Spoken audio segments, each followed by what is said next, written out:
see if I can put it up here. Oh no. How will we survive? Let's see, get a little closer. I think that's about our angle there. Maybe a little taller. Beautiful. Hey, Liz. Hi, Liz. Is it work? Let me know if this camera angle is. Sorry, I know. I'm just getting it working here. It's a little wobbly. Stop wobbling. Okay. Cooking today. This is out of my elements. And yet you're on your elements. The heating elements. Oh yeah, So, I am on yep, the heating elements. yep. They're not on. Nobody look at me! I'm wearing, oh no, mister, don't, you wobble it when you touch it. Try not to touch it. Hello, friends. Yeah, we're not cooking balloons. Don't eat balloons. It's a bad choice to do that. I'm gonna be making, sorry, I know this is like super wobbly. I'm gonna be making a pie. I'm not a big pie maker, so I'm definitely going with pre-made crusts. I can't read chat right now, but Mr. Sharp's gonna come back in here and he'll be reading on his laptop. I'm just trying to get everything in position. It is my dad's birthday today. So, my mom was like, why don't you bring a cake? And I was like, well, does he like, what do you like? I'm like, do you like pie? He's like, I like pie. I'm like, okay, well, I'll bring a pie. Mom was like, you're gonna make a pie? And then, like, since she said that, I feel like I have to now. Because she said it with such incredulity. So, like, I owe it to myself.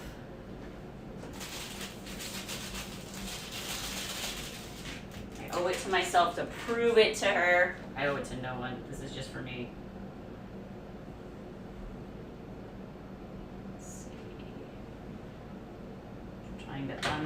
I know I'm gonna, because of the nature of this camera setup here. Excuse me. I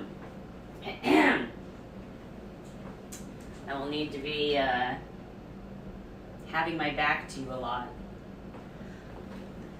It'll be okay.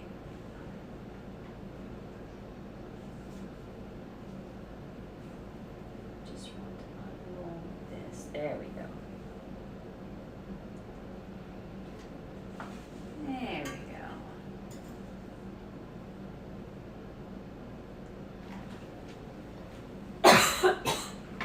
Man, did not coughing at all. I'm gonna start streaming from the kitchen, immediately start coughing. I'm gonna wash my hands again. For safeties.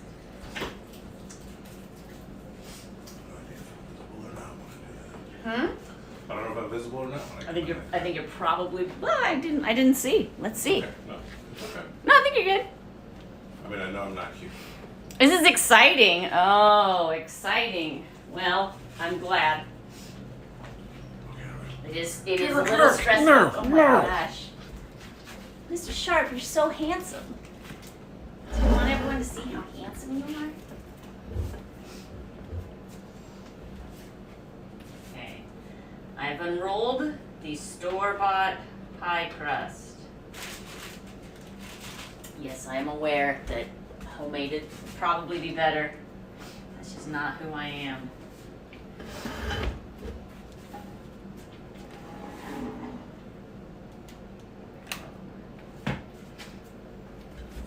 As long as it works and makes something delicious, I think we're on the right track.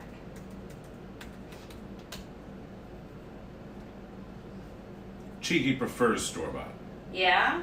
RC says store-bought is fine. Okay, good. And Dewey tipped 50 bits. Oh, Dewey. Dewey. Thank you, Dewey. Doers. Appreciate that. Store-bought is convenient, if nothing else. This is Very true. convenient. And I am a convenience cooker. I don't cook for the art of it. I know some people do, and I appreciate that. I applaud them. That's just not my thing. Unpopular opinion, cooking streams should have more backs. Unless you're some trendy fancy kitchen, the stoves and whatnot are not in the middle of the kitchen, and cooking an entire 5-course meal over a camping stove in the middle of a counter is not practical. Yeah, I agree. All right, so we've got the crust in the tin. Well done, everybody. We did it. What I want to do is kind of do the thing where I have like cutouts, and I can layer that over the top. Mm-hmm. So I'm going to roll that out, make some cutouts, and then put this back in the fridge so it can kind of firm up a bit while we make the filling. Yeah, see, I figured that's right. It's not how things should be done. Exactly. Right. We don't need to see you cooking on hot plates. Good for no one. Warner Child, you know the answer is probably yes, but did Americans have cooking class at school? Kind of. Kind of. It was like optional for me. There was a class called, I want to say like home economics. Home economics. Home economics. Which is like, honestly, it's a great course if you just look at it on its like surface, right? Home economics, like the economics of running a household. Sure. Not at all what was taught. I feel like it was like, here's some recipes, but I didn't, and it may have just been that my head was not in the space to be absorbing this information. But didn't you like make it tiramisu? No, not me. I think that was something that kids that was like friends of mine in high school did then. I never you had did it. friends in high school, okay. All right, brag. I didn't never take one. I took one maybe in like middle school. But like I remember it was some friends or somebody like made a tiramisu. And it's just why? Why is that what we're teaching? Shouldn't you teach like basics of like cooking meat? Sure, like when is what were there they are. Can you hand those to me, please? Like browning a sausage versus grilling a chicken.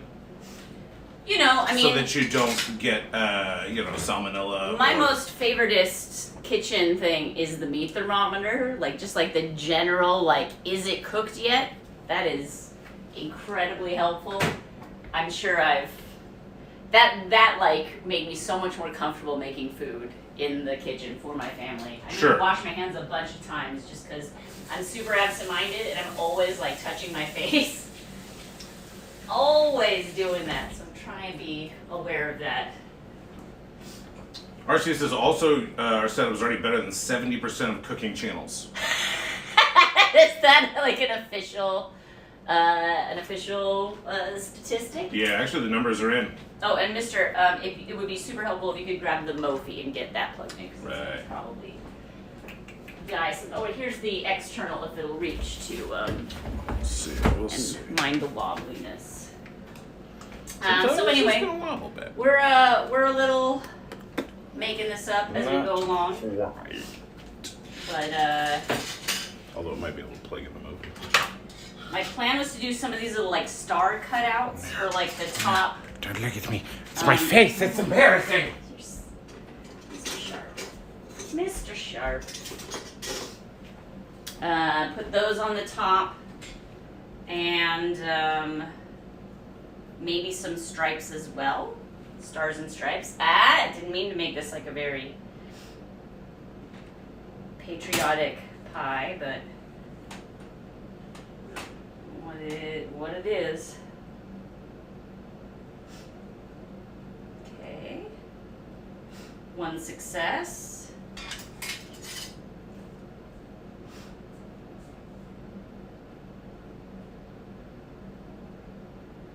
Trying to efficiently use my space here. I feel like I've made a pie before, but I honestly don't remember that well. If I did, it was a very, very long time ago. Didn't see the Mophie in the studio. could be in the case, in the side pocket of the case. The balloon. Yeah. Treble The case. rig. The rig. This whole thing is rigged, and it's actually a pretty good setup. Yeah. Okay. Mr. Sharp handprint captured? No! American Pie. Doubt that movie has aged well. Probably correct. Probably, yes. yeah, Actually, I'm looking back in my memory, and no, that doesn't age well. Yeah. No, that's also that, bad. Yeah. Ooh, And well, that. and now that you think Yep. about it, Hmm. oh, ooh, awkward. Yep. Trogdor. You got it. That was My cousin Doc Ange brought us a Trogdor when she came to stay a little while ago. Trogdor needlepoint.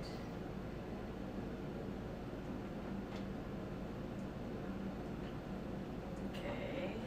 Sourcey says you can see the stove, the oven, the microwave, the fridge in the shot. Uh-huh. You can hear the streamer as they do things. Okay, that's good. And it even has a kitchen gnome who runs back and forth across the camera without the streamer noticing. I didn't even notice. Also, world's mass gnome with the most mass. Sure. Collective mass for one. No, gnome. he's just standing really close to the camera.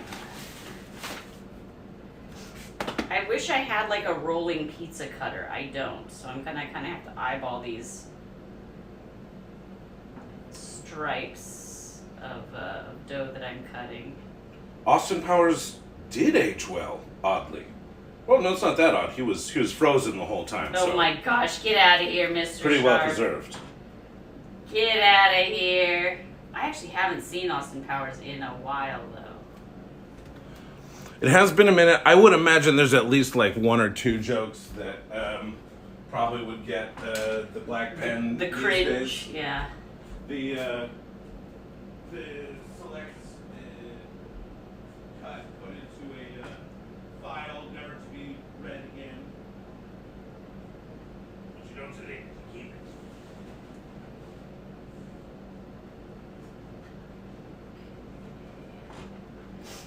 All right, I cut out these.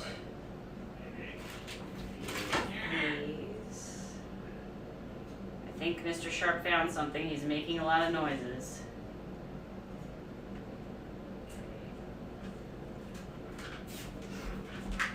I only had to reach into a dark bag full of a few cutting implements. That's not so bad Yeah, they didn't get me this time. this time. Haha, take that, cutting implements. Okay. Just trying to keep all this on the cutting board. The stream really is on the cutting edge. I'm sorry, the cutting board edge. Oh boy. I'm gonna try and roll out this leftover bit of dough. My guess is it's not gonna put together that nicely if I smoosh it with my hands. I'm kind of treating this like cookie dough. I don't have a lot of experience with pie crust dough. I imagine you're not supposed to smoosh it a bunch because that'll probably make it less flaky. But this is more for like a decorative element, so I'm not that stressed about it. If there's any like true bakers in the room, they're probably just hurting on the inside right now, and I apologize.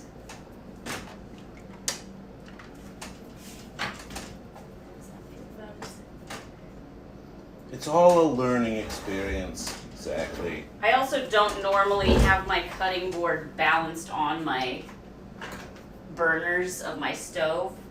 Usually I use another part of the counter, but you know, you gotta... She did try one time to more efficiently cook and slice the meat at the same time, cutting board on live burners. Oh yeah, that did not go well. Did not go well. I learned my lesson. The steak tasted a little bit like plastic? Weird. I think it was plastic. Weird. Yeah. Strange. Warner Child watched Austin Powers in the cinema like 5 times when it came out. Oh man. 90s summer comedy movies like Something About Mary, Happy Gilmore. Yeah. When will America make summer comedies again? It's just not our thing, because what we really want to do is make a bunch of money, and they haven't figured out how to get everyone back to the theater. Especially for comedies. For some reason, comedies are the ones where people feel more like you can watch that alone. Where really, like really, that's a big theater full of laughing people is. Yeah, isn't that more amazing. fun than like, I don't know, what do you get when you see like an action movie in a theater full of people? I will say I've seen horror movies in full theaters. I like those. That's pretty fun. Peanut, I know. Shana has other parts of the house. I know. It's shocking. Shocking, I tell you. Okay, I'm gonna wash my hands again because I know I was just touching my face. I'm the worst. Face toucher.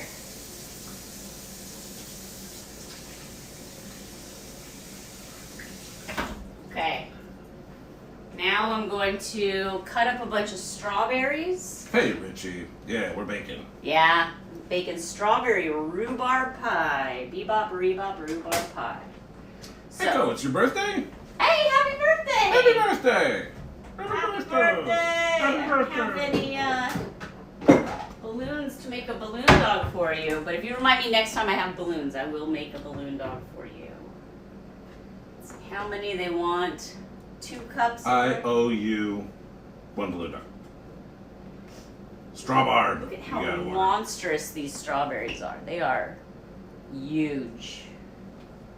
Because those are, you got those from Big like baddies. This is from a farm. one of the local stands. Yeah, there's a produce stand for a small local farm kind of near us, so I mean, it's that in a way that seems dismissive of it. It's like more, it's like more than a produce stand. It's a farm. Like it is the farm's produce stand. It is the farm's like forward facing.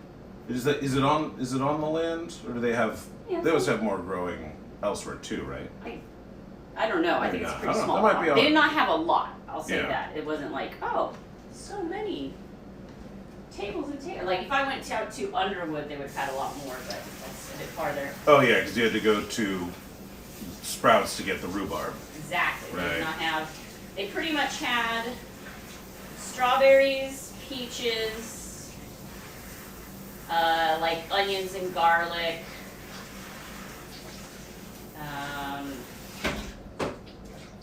Some greens like cilantro and stuff like that.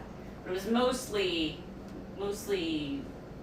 not mostly strawberries. As I say, what they're pushing nowadays, which makes sense. They're in season. Strawberry season. This is one of the big strawberry growing areas of the country. Mm-hmm. Strawberries, lemons, oranges. What are the other big probably limes, right? If we're growing lemons and oranges, you're probably growing limes too, right? You know, those I feel like are the big ones that we're known for. we're big on citrus for sure, and strawberries, absolutely. I feel like the majority of the world's almonds come from California, but it's probably more Central Valley. Central Valley is definitely a ton of almonds. Almondville.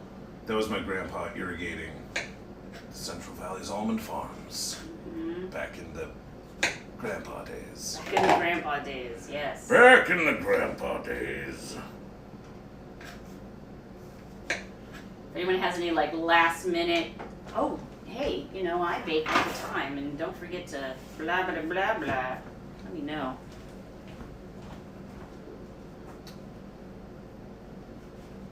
Oh, this person, professional baker, says the real recipe is in your heart. Huh? Interesting. The magic was in you all along. All okay, along, all right. it Thanks, turns professional out. baker. Wow. I appreciate it. Man. Okay, so 2 cups of. Let's put this in the fridge as well. 2 cups of strawberries.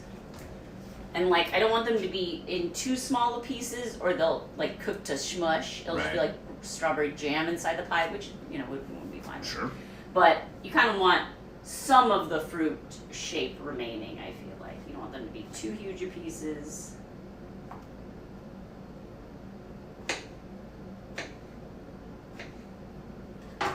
feel like this is like a good. Candies. Just right. Of course you can. Thank you. There you go, Mr. Sheriff. Here, I'll give you the paper towel as well. Oh, But they're good. Very good. They're very sweet. That's good. Probably not gonna have to add too much sugar. Darcy saw this earlier. LA in the 1950s, in fiction. A city of hard-boiled police detectives and gangsters who drink hard and play hard. Yeah. LA in the 1930s, in real life. A man named Bob Cobb opens a restaurant shaped like a bowler hat. Yeah. Names popular salad after himself. It's the Brown Derby, Yeah. which I don't think is still around. It was like within the last 10 years, I think, but Is it still derby shaped? I honestly don't remember. My feeling is if it was still derby shaped, I would have like seen it at some point, but maybe I just don't drive in the Brown Derby neighborhoods. Yeah, we're not derby regulars. Not a good sign when the Wikipedia entry is in past tense. No.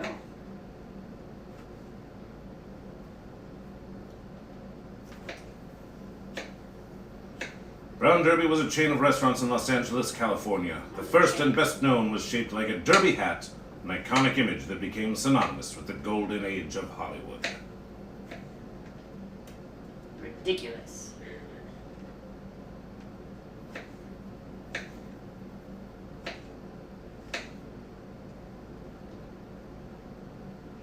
So I hope everybody had a good weekend. It is Monday. It was a good weekend for me. I had 3 jobs. I had a job on Friday, Saturday, and Sunday, which is always welcome. Friday jobs are not as common.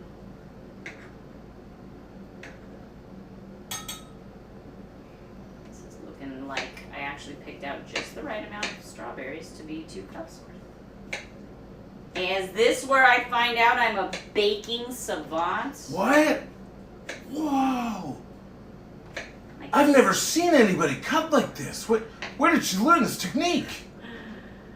No, it's not the cordon bleu style. It's somehow more sophisticated than that. And yet, raw and passionate. So vibrant. Vibrant. I'm basically like the bear. Like the restaurant? Yeah. No, the television show. Yeah. But like you're not like the guy. You're like not like the guy. restaurant. I'm not like the restaurant. I'm like the show. Oh, okay, I see. I see. contain multitudes. Got it. And Yep. we're all Emmy nominated. Wow. Yeah. So you're Jamie Lee Curtis. Hey, did you notice my new T-shirt? And Abby Elliott. Look! What? I think it looks great. This is the California Love shirt from our 4th wall. I like how it came out.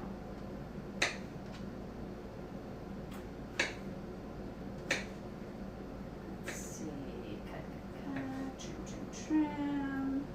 I also got some stickers. Oh, Mr. Sharp put a sticker on one of his water bottles. We'll have to show them too.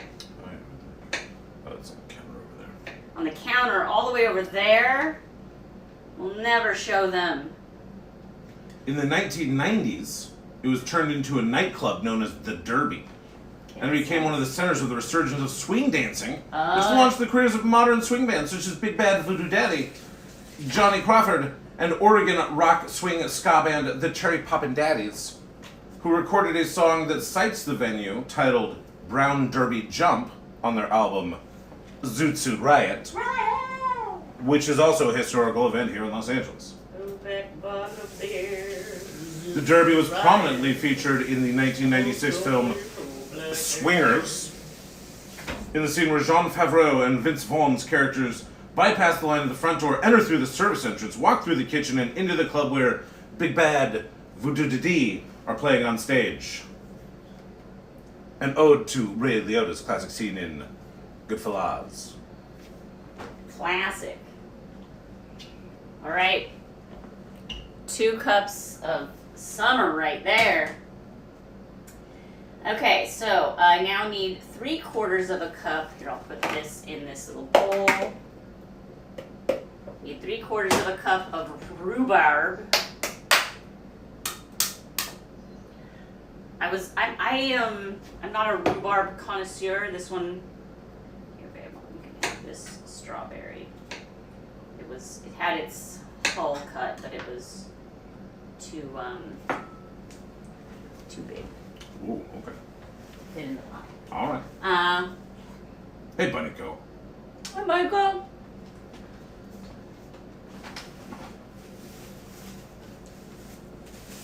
So this is rhubarb.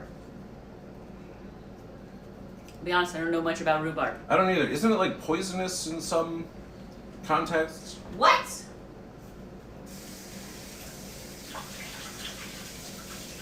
Maybe it's just super bitter. I don't know. There's definitely like Hey! in the instructions, or they're like, mix together the filling. They're like, don't eat raw rhubarb. That might be what That I'm might thinking be of. why. Yeah, I think you're supposed to cook it. Okay, so Liz in the OC has gifted a California Love t-shirt Oh, what? to Liz! the people. Exclamation point enter if you would like to perhaps get your own California Love t-shirt. Bang, enter, just like Nikki Painter. I'm that peanut. Boom, boom, boom, boom. Bunnico. Boom, boom, boom, boom. And the rest. You're all in. Very good. Shipping is included. It's totally free. Yeah. Presuming you live in like populated human areas on the 7 continents. It's true. If you live on that 8th continent, oh buddy, look out. I did read online that the narrower stalks of rhubarb are likely less stringy. They basically look like red celery.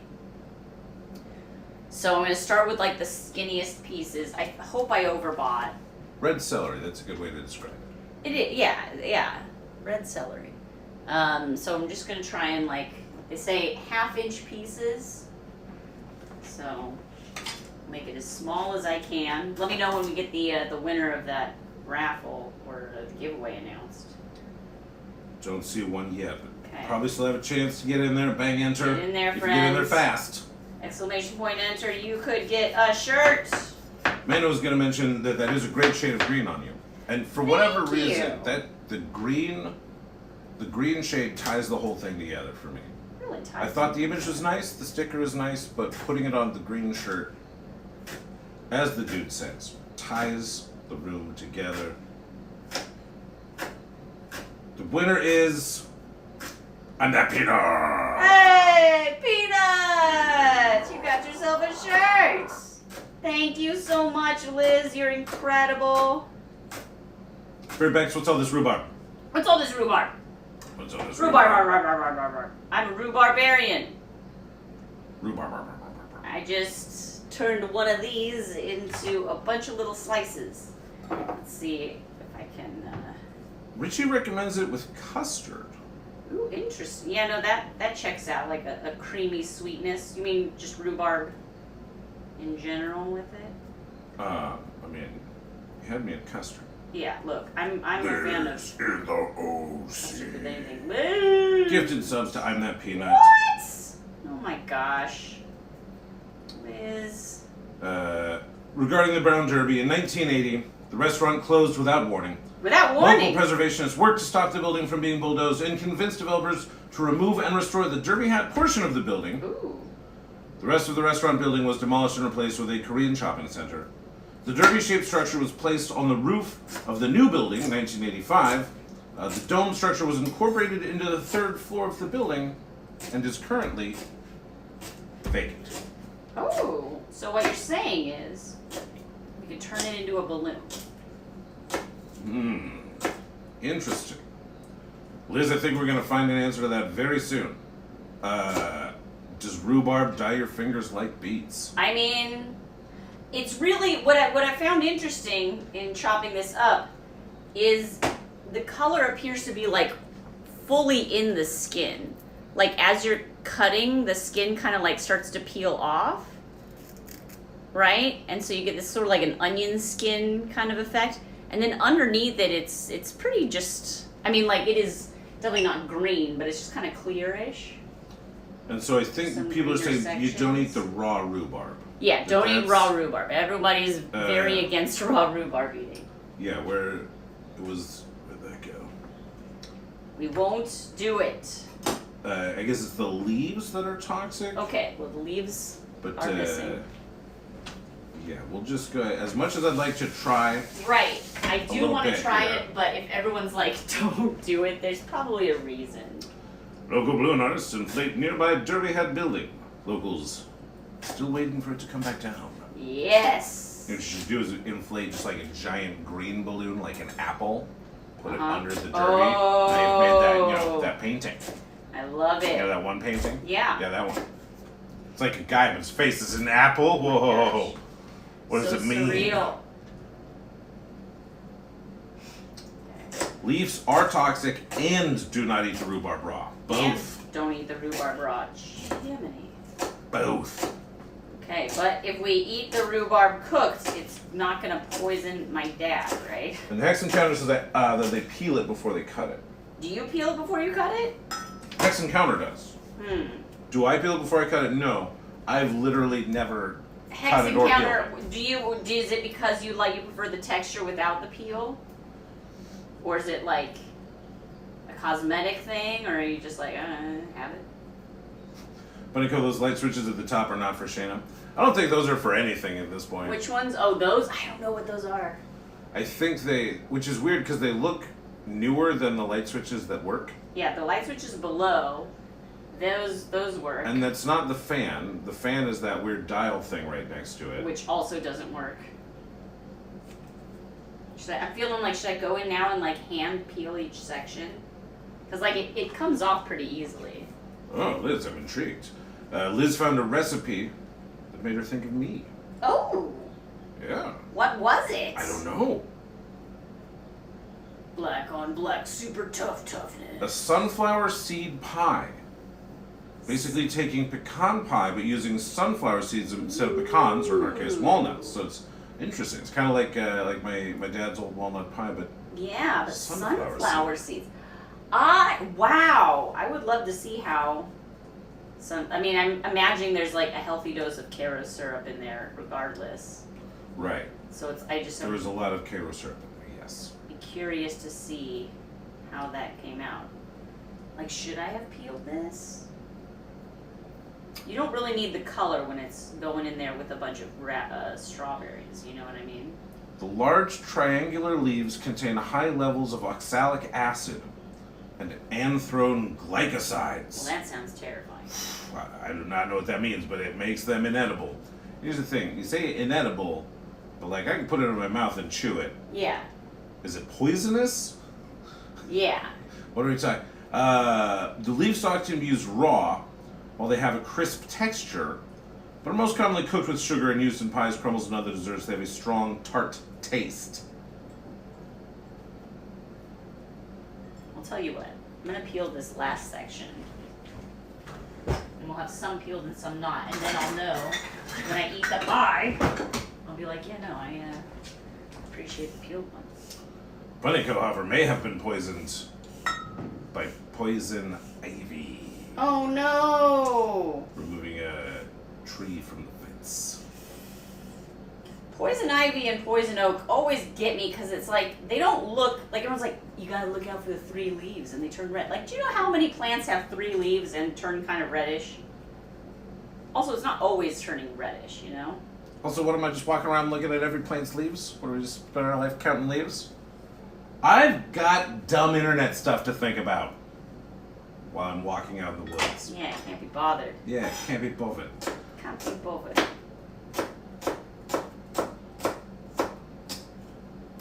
Oxalic acid is commonly used as a cleaning agent for rust and wood bleaching. What? Oh, so what you're saying is it really just Really cleans bleach your ya. insides. Cleans you right out. So 3/4 of a cup. I could probably use a little more here. Hey, Oaken Bee. Oaken Bee. I always knew Oaken Bee's here because she quotes some dumb thing that I said. Yep. Ah, well, that's forever now. That's her welcome. It's a really good way to make an entrance, you know? Remember that stupid thing you said? Richie's models, what we're doing is Shana is making a pie. Making a pie. This is a rhubarb pie, strawberry rhubarb pie. And then are you also going to try to do a peach? Well, so here's the thing. There's definitely like a few like wait for 30 minutes kind of steps. And there are more people coming to this birthday dinner. Mm-hmm. So I thought I would try and make a second dessert as well. I have a recipe for like a peach upside down cake that I thought I might try.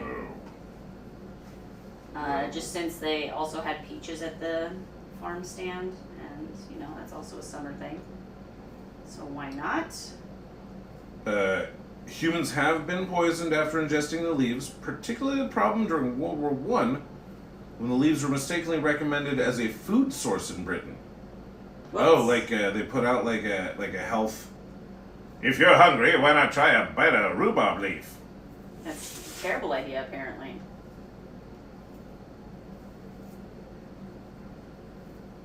They're like, look, we're rationing things, and if some of you could eat poison, that would really help us out. Exactly. Hey, maybe if a few of you could just survive on poison alone. Let's. Yeah, that would be. Oh, that'd be, no. Oh. Oh, not working, eh? Okay. Well, step up a lip and all that.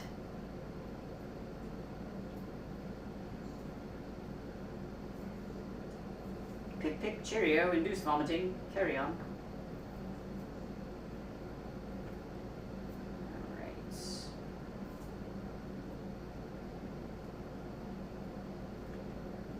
Yeah. Yeah. This is looking rhubarbish.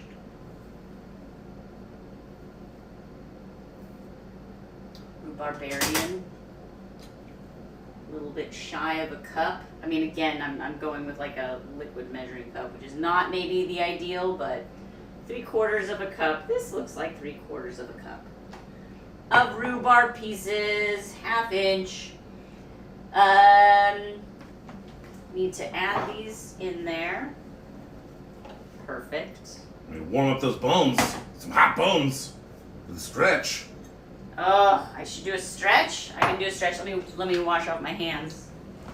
Biologically, the leaves protect the plant. The toxic compounds act like a chemical security system, discouraging animals from munching the whole thing. Better not munch me. I might be poisoned. Look, we all just need to pitch in and sacrifice for our country and... Hey, wait, what's that? What's the information? Oh, yes, please stop sacrificing for your country. Yes. The zest and juice of 1 orange. Cheeky says, I don't think measuring matters when it comes to putting fruit in pie. Just put it in. Put it all Right.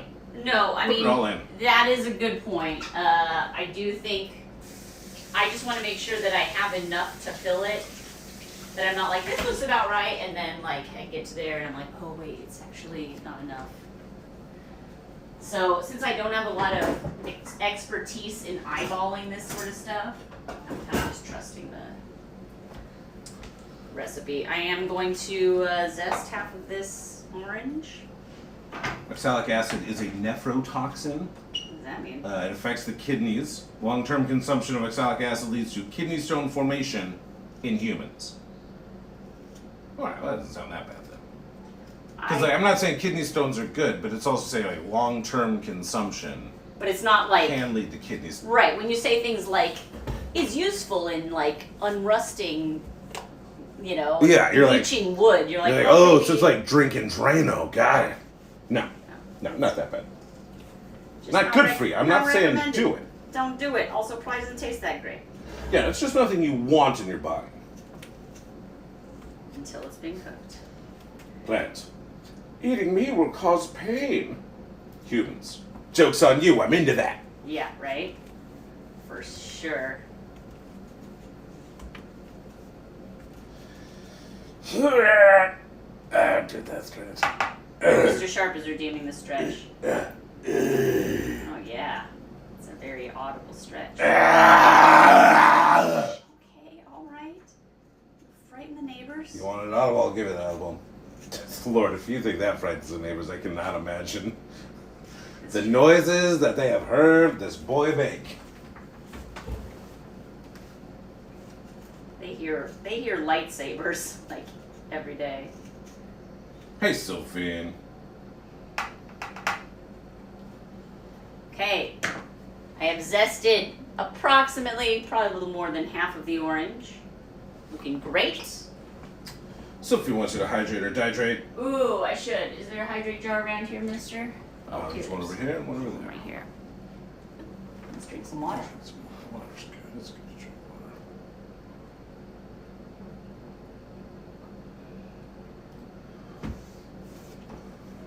The Mr. Sharp redemption arc, but the arc is just the shape of my back when I make those noises. Yeah. I mean, if you think about it, every stretch is kind of like a redemption arc for your muscles. Yeah. Yeah. Yeah. Yes. Didn't we have a little citrus juicer? We used to have a lot of things. Yeah. Yes, it's in the cabinet. Oh man. Which cabinet? The one above the microwave. Oh, is it? Okay, here we go. I see it. Koalas eat poison all the time. They eat eucalyptus leaves, which are toxic and flammable, which is why koalas are flammable. That's why koalas are known to spontaneously combust. That's why medieval Australians used to use them when they sieged castles. Yeah. You light the koala, throw it in your catapult or your trebuchet. Assault koalas. History. Anyone from Australia? Back me up. What's that? There's no one here from Australia? Good. What's that? I'm lying? All right. The juice of half an orange. We're going to take this orange, cut it in half. Beautiful. Medieval Australia was indeed a hotbed of siege warfare innovation. Everybody knows. Okay. Which is why there are no more castles in Australia. They all got siege warfare. Makes so much sense. Yeah. If there were castles, that would be proof that there wasn't medieval Australia. But no castles is proof that there was. They were very good at taking each other down. Yes.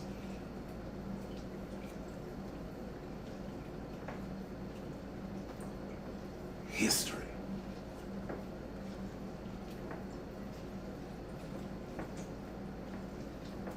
I have a college degree in history. You got a college degree in your history. Yes. Okay, that's... And it's a creative writing degree, which allows me to make things up. To embellish. History. History. Yes. Yeah, I think that's how it works. Creative writing is writing history that's not real yet, unless you write it good enough. And then maybe. Then maybe. All right, there we go. Half a big old orange, and it's like a quarter cup of juice. I'm gonna combine this here. Okay, we got the zest, we got the juice. We got the zest. The juice. We got the juice. We got the juice. We've got strawberries. We've got, we need a pinch of salt, 2 tablespoons of cornstarch, and 1 tablespoon of flour, and some cardamom, which I do love cardamom. Fresh squeezed orange juice is great stuff, RC.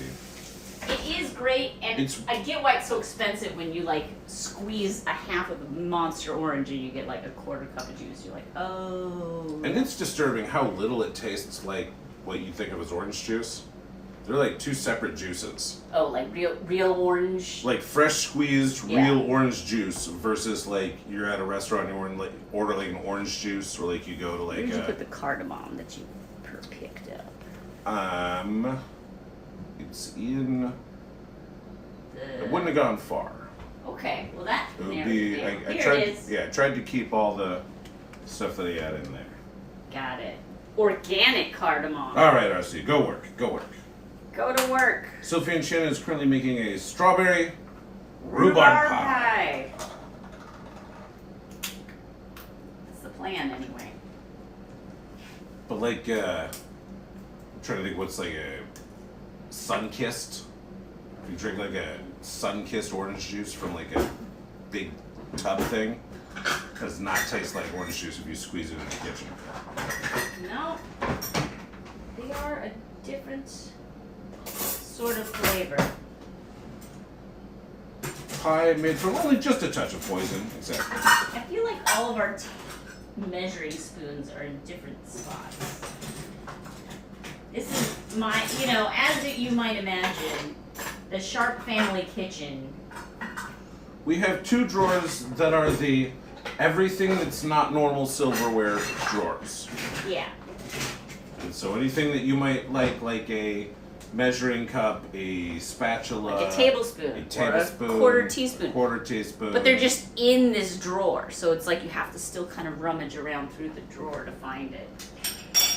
Or as Ogilvy puts it, no matter where you look, there's a measuring spoon. There is. That's efficiency. I mean, it's not the right one, but... Alright. It's also kind of like a gamble. How much cardamom is it going to be? Depends on which measuring spoon you find. I went with the heavier side of the cardamom because, I found a cup measure. Yeah, we're going boom. 2 tablespoons of cornstarch.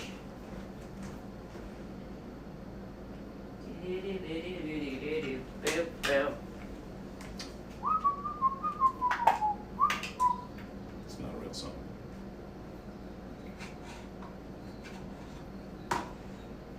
And yet for some reason you got it stuck in my head, which doesn't even make sense. Yeah, no, that's how it works sometimes. Alright, 2 tablespoons of that. 1 tablespoon of flour. I'm gonna need a pinch of salt.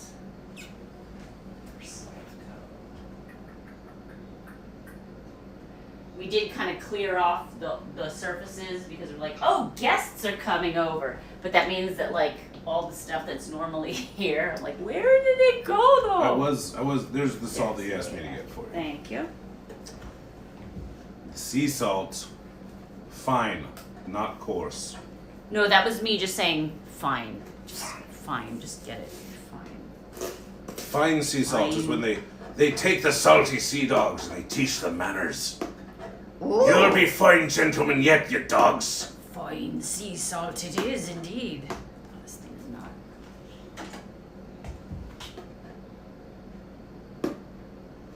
First off, you have to take a shower. Underwater. Point of order. We're on the ocean. We're by water all the time. Who needs a shower?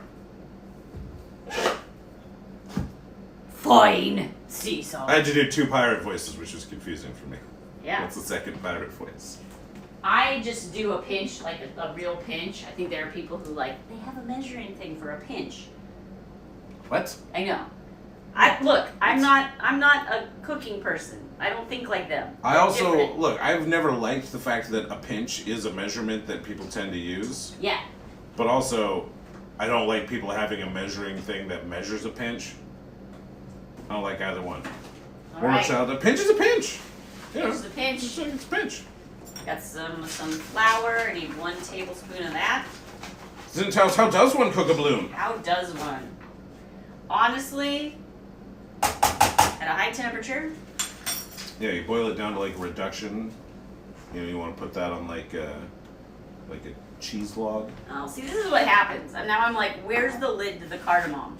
Because I don't put it away right away. I'm sure people are like watching me do this and be like, look at how she's just left all of the things that she's doing. She just moves right on to the next step before putting away the previous step. That is why it is difficult to be a kitchen person while being an ADHD person. Pinch is perfect for when you need a small amount of spice and a small amount of human skin. It's just a little bit. Just a few cells. Just a little, just a sampling. Like some kind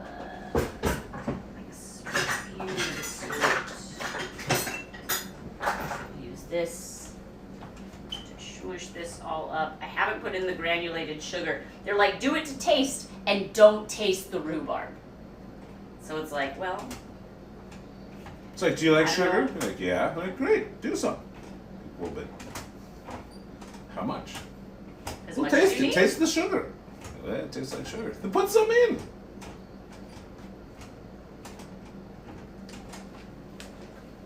This is our delicious rhubarb, strawberry, citrus, melange.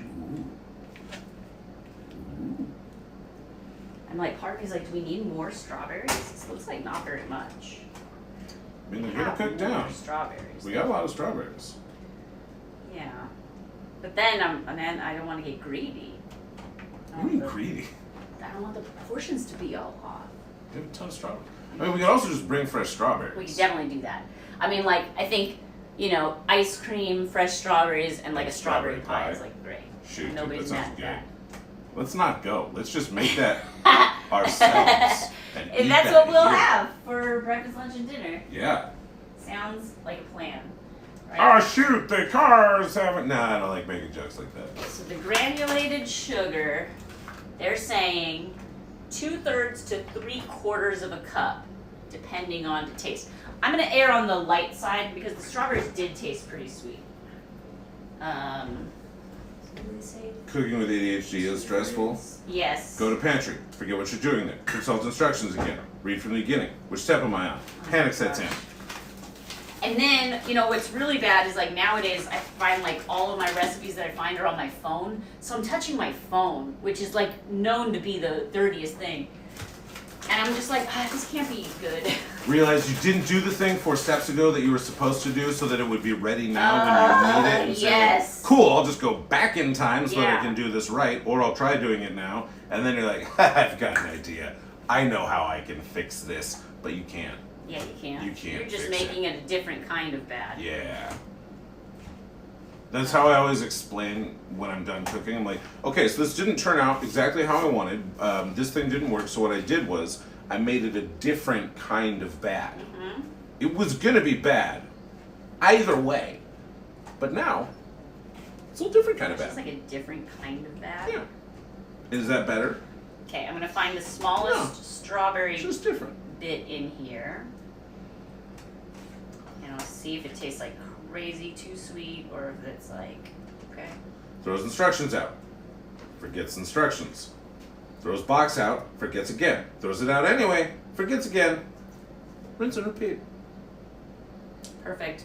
Yeah, no, I've definitely gone out to the garage, pulled the box out of the recycling bin, read the instructions. I'm like, well, now I got it. I put it back in there. I come in. I'm like, well, I reached in the recycling bin. I wash my hands. But how many I go back minutes over the thing was and I'm that? like, wait, 30 minutes or 35? No! No! Why? You can always add a bit of vinegar or pickle juice if you want it a bit more tart. If you think it's too sweet, do not do this. This is danger. Because now we're getting into the More this experimental, side's yeah. uneven, so I'm going to shave a little off this side. This side's uneven, shave a little off this side. Overly sweet. I did put in less than even the short end, so I'll put in a little bit more. But I'm putting in less than the short end of sugar recommended. Because again, if you do it with ice cream, I feel like it's fine. So I am putting some sugar in, but not as much. Also, all recipes are metaphors. You don't have to follow any of the instructions. Or you can do most of it, you can get close. Also, I am a bad cook. So we shouldn't take any of your advice, is what you're saying. You should take my advice as much as you take advice from a recipe. Okay. I'm Just to say, look at it, think about it, and then do your own thing. Okay, I like that. So what I'm going to do, I've got this filling. I think the filling is done. Great. So I am going to take the pie crust out of the fridge, put that stuff in, then try and put on the top crust stuff, like the decoration. And then I got to chill it again for another 30 minutes. All of everything is metaphors, and she means that literally. Exactly. It's very Is that funny. how it can be? Yeah. Yeah, how did I know? There you go. Blorp, blorp, blorp. Slurpy blurp. Hey, that looks very pie-like. It does. Whoa. If you do it like the instructions, it ends up looking like a pie. I will say, it doesn't look like enough. Do you know what I mean? Like it feels like it's not. But I don't make pies, so I would hate to like overfill it because I'm like my dumb eyes are like it's not full enough, and then I add way too much. I think it'd be reducing though. Well, but also like I know it bubbles up, like it. Yeah, it boils. it definitely would. Yeah. So I don't know. So What you do say you I should have put more fruit. More fruit? We thinking more fruit? Okay, put it in the chat right now. More fruit or as is? Tell you what, I'm gonna chop up these 2 extra big strawberries anyway. Yeah. And if we say no, then I won't put them in. I'll just eat them. We'll just eat some strawberries. Cool. And board games. More fruit.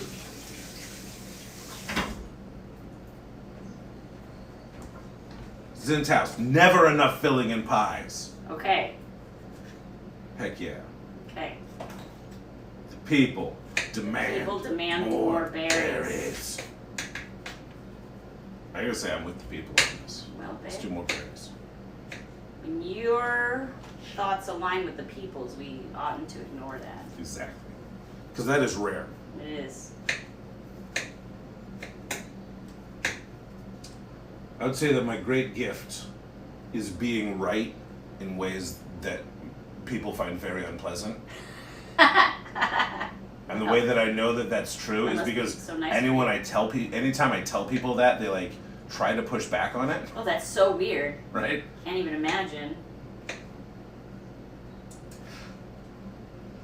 It must be you're right all the time. And Board Games is saying put a cookie sheet under the pie pan to catch the bubble over. Yeah. Always a good thing to have a lot of filling. So fill it really big, and then we'll just put something down in case it goes over. Down.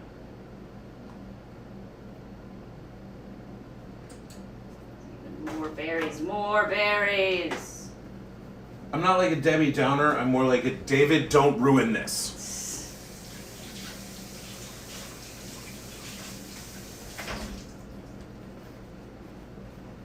I don't care if there were historical injustices done on the site 60 years ago. I'm trying to have a nice Sunday.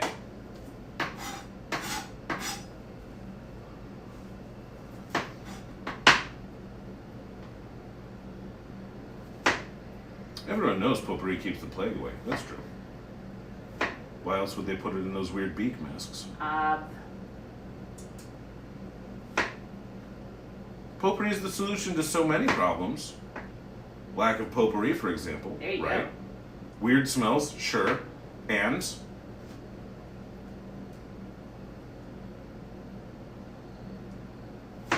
okay, 2 problems. Okay, that's a solution to 2 problems. Yeah, but it really solves the heck out of those 2 potpourri. problems. You know what a problem it solves? What?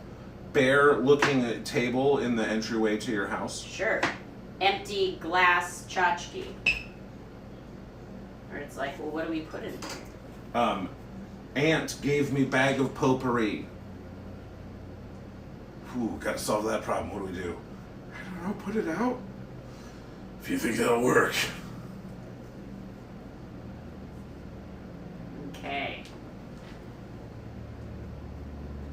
I'm gonna do 2 more strawberries. I know, I added literally so many strawberries. Okay, show the people. Is this enough berries or more berries? We're not lidded yet. We've got some more crust to go up here.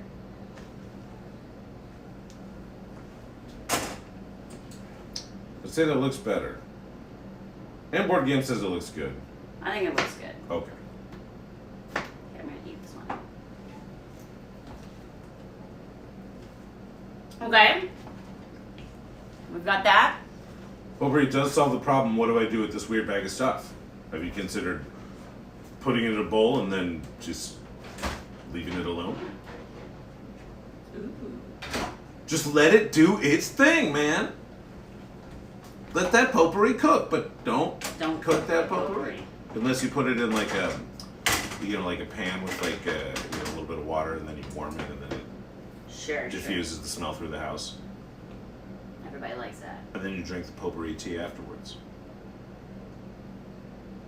That's a step I made up. I don't think you do that. Don't drink potpourri tea. I don't know, you might.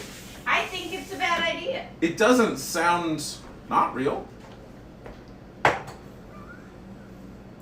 Do not take any advice Like I said, Here.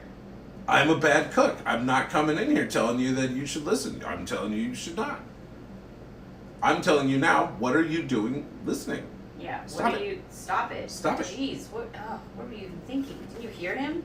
Yeah. You just said don't. Cal, what's your problem?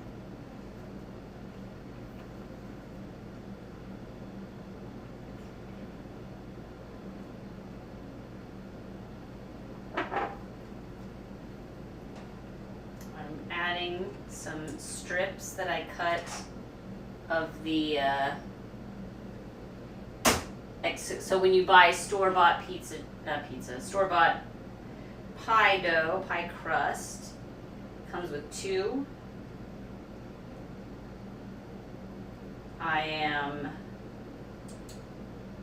trying to make it a little more decorative here. I've never made a pie, so this is probably pretty optimistic.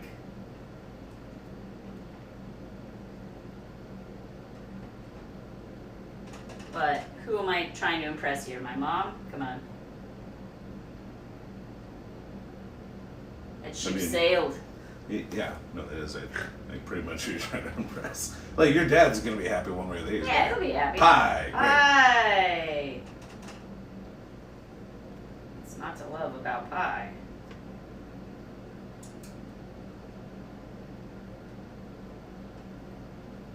Okay, I've got some stars here.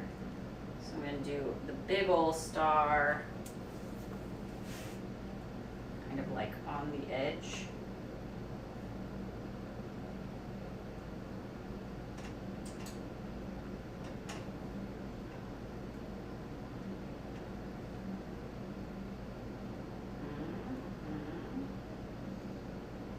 Stick together, perfect. Do some little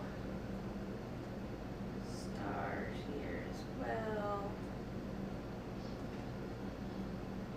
Just using water to kind of glue the dough together on here.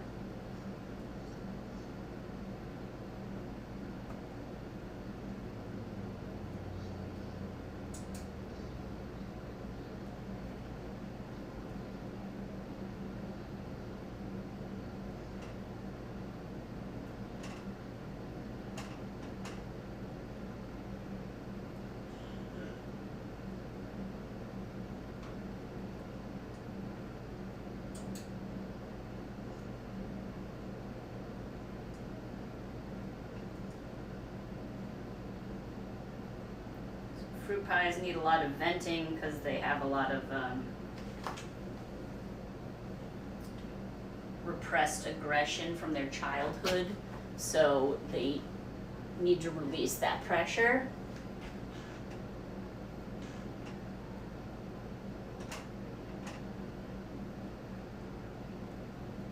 Let's see, I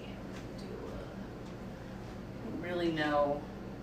Do like a little one of those like little fork press things to just get the crimping on the edge of the pie.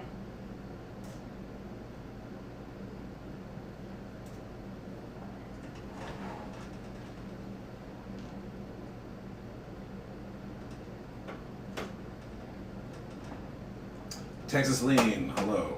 We are cooking. We're cooking. We don't And normally do that. By we cooking, I mean Shana's cooking, and I'm mostly sitting. You're doing a great job of it, mister.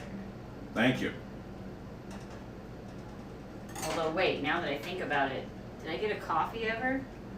Yeah, you did. What? Yeah, and then you drank it, No. and then you're like, wow, that was good. I don't remember You're that. really good at making coffees for me, and No. stop.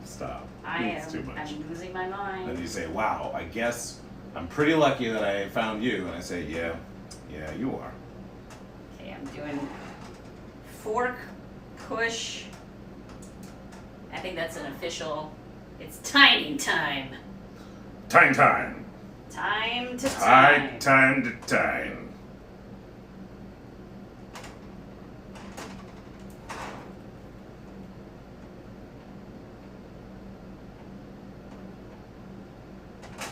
In my head, I remember when I was like, what should I do? Like, what is my dad like? He likes, like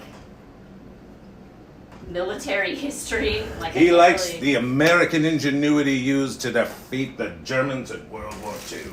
Can't exactly make that kind of pie yet. I'm not that advanced. But he also likes like Art Deco and Art Nouveau, and I was like, oh, like if I could do like an Art Deco like topper, I think that would be really cool. And that would be really cool for the future. Right. When I'm better at this and I know what the heck I'm doing. Yeah. But and once you figured out what that even means. in the meantime, I did this like kind of. That's pretty patriotic. Like a little patriotic, like a Yeah, shooting star kind of a situation. I do think that Art Deco is like a way that really do well on a pie top. I think I would want to have like a rolling cutter to make that, because I think you'd need to make. Are we okay? Yeah, the thing is plugged in, and so I just wanted to make sure that it was actually charging. Charging. Yeah, I think Because that's sometimes it good. doesn't Yeah, do that. Thanks, Mr. Sharp. So yeah, all right. Let's see. So we got this bad boy at $3.50. Yeah, I need you. Huh? I need you. Oh, okay. Have a graceful way. Thank you, man. So what I'm gonna do is clean up my mess here, and then we'll see if I can do like the peach upside down cake. Let's see, this orange. What's right here? Oh my gosh, I didn't even do a good job blocking myself. It's like you don't know how cameras work. I don't know how cameras work. You just never know what they see. It's true. That's one thing I know about them. One thing you know about cameras is you never know what they're looking at.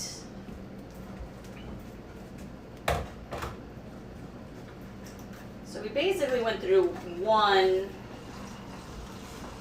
of 3 little green baskets of strawberries. So we still have 2 full baskets to bring, which will be nice. Orange, rhubarb. Where are the peaches? Okay. So Millions this. of peaches. Peaches for about $4.99 a pound. I have no idea what the price of peaches is. What's the price of peach? Oh, there's my small cutter. I was looking at There's the your small cutter. I think my son used it on his breakfast this morning.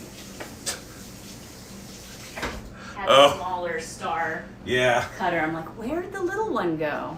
Yeah. It was with the little one. Yeah, sorry. No, that is the thing that happens. Quite all right. Monica used to hate strawberries until she had a ripe one. Oh, well, yeah. I mean, I feel like you could say that about almost every fruit.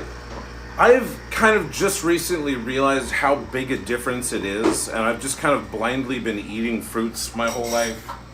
And just kind of like have the attitude like, yeah, sometimes they're good, sometimes they're not as good. But, you know, what are you going to do? And now it's like more, that's why I got you 2 oranges. Because they're different kinds of oranges, and I'm like, I don't know how you tell what's ripe and what's not. So, you know, you got at least choices here to figure out.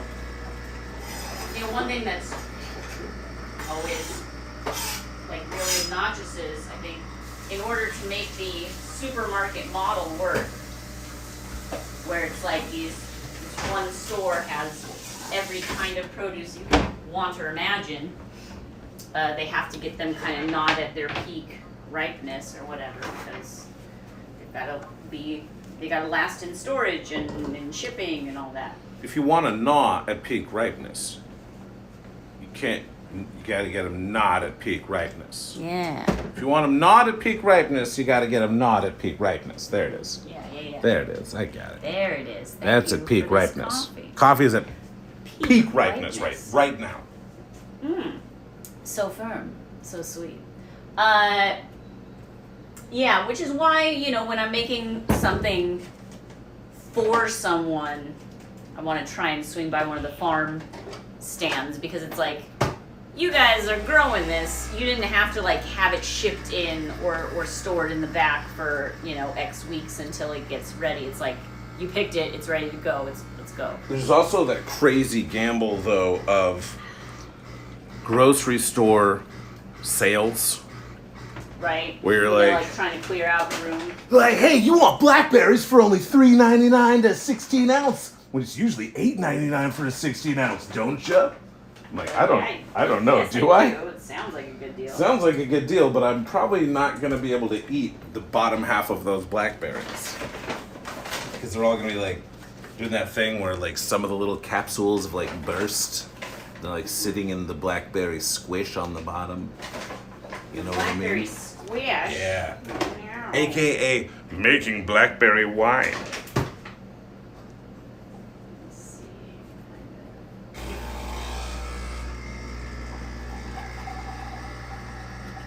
We'll use these. I'm going to peel the peaches. Okimbe, that's exactly the way I do it. You What? find out which fruit is right by you squeeze it, Yeah. and then your subconscious mind tells you which one feels appropriately squeezed.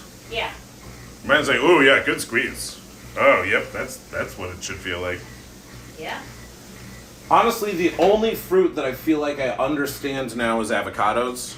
And it's Hey. because they've deviled me so over the last, like, and bananas maybe. Bananas love everyone avocados. gets. Sounds Don't eat them when they're green, then they turn yellow. Eat them.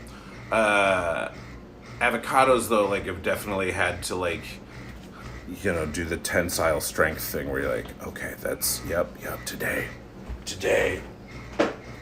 Here we go. Here's one. Let's see. How's it feel? Oh, he feels good. Oh, okay. This one's like ready today. Feel him tomorrow? Not good. Not good. That thing where you go to the grocery store and you grab an avocado and you're like, I wonder if this guy's ripe, and you give it a little squeeze and it just like, it's like squeezing a half-inflated balloon. You don't want to lose your thumb in it. No. I'm going to do the thing where I put the peaches in boiling water for like a short time so they become very easy to peel. Worlith, we escaped the studio! Yeah, can you believe I have like We burst other areas of the containment! house? Can you believe it? Wait, you do not eat the green banana? Zenthouse, we do eat the green banana.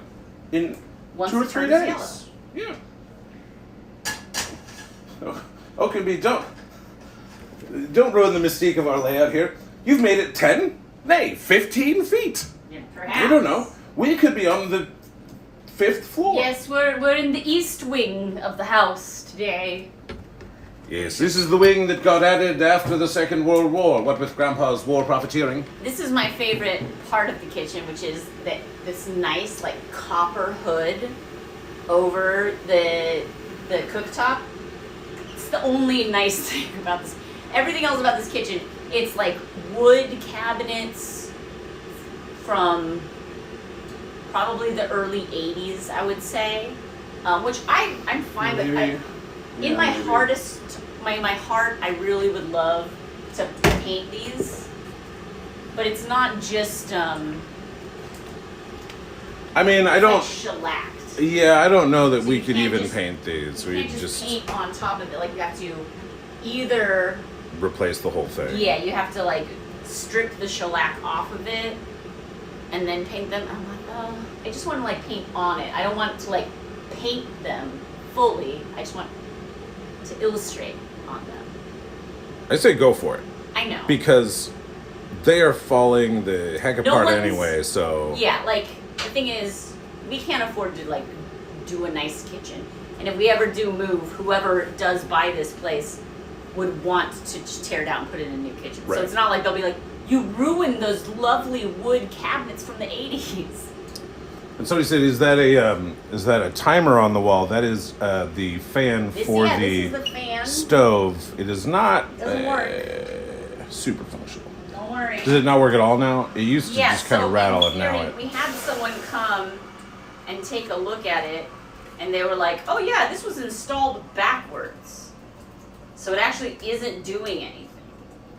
And he's like, we can't, you know, obviously this is like a very old custom kitchen, so they're like, we can't, like, there's not a set fan that fits the housing here that they can put in. So we basically just don't have a fan.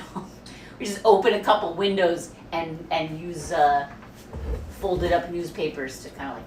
Do you know what out. blueprints is?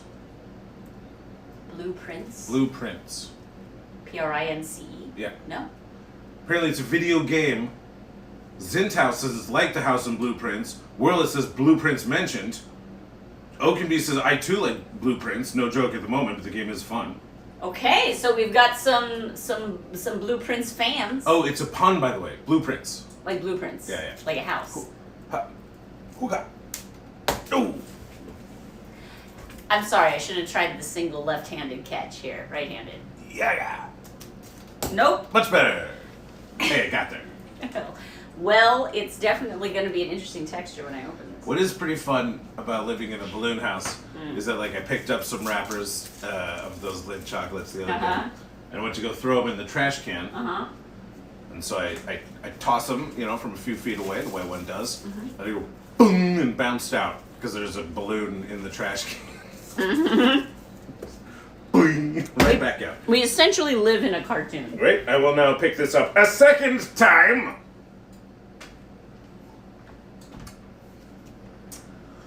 What really made it funny was that really was the sound. It's soft. That's fun. And you're like, no one's gonna, I'm like, I'm not gonna be able to recreate this. Oh, come on, how could nobody see this? Yeah. You just throw it in and it bounces right out with a great sound effect. And I was the only one in the room. Boing. And boing.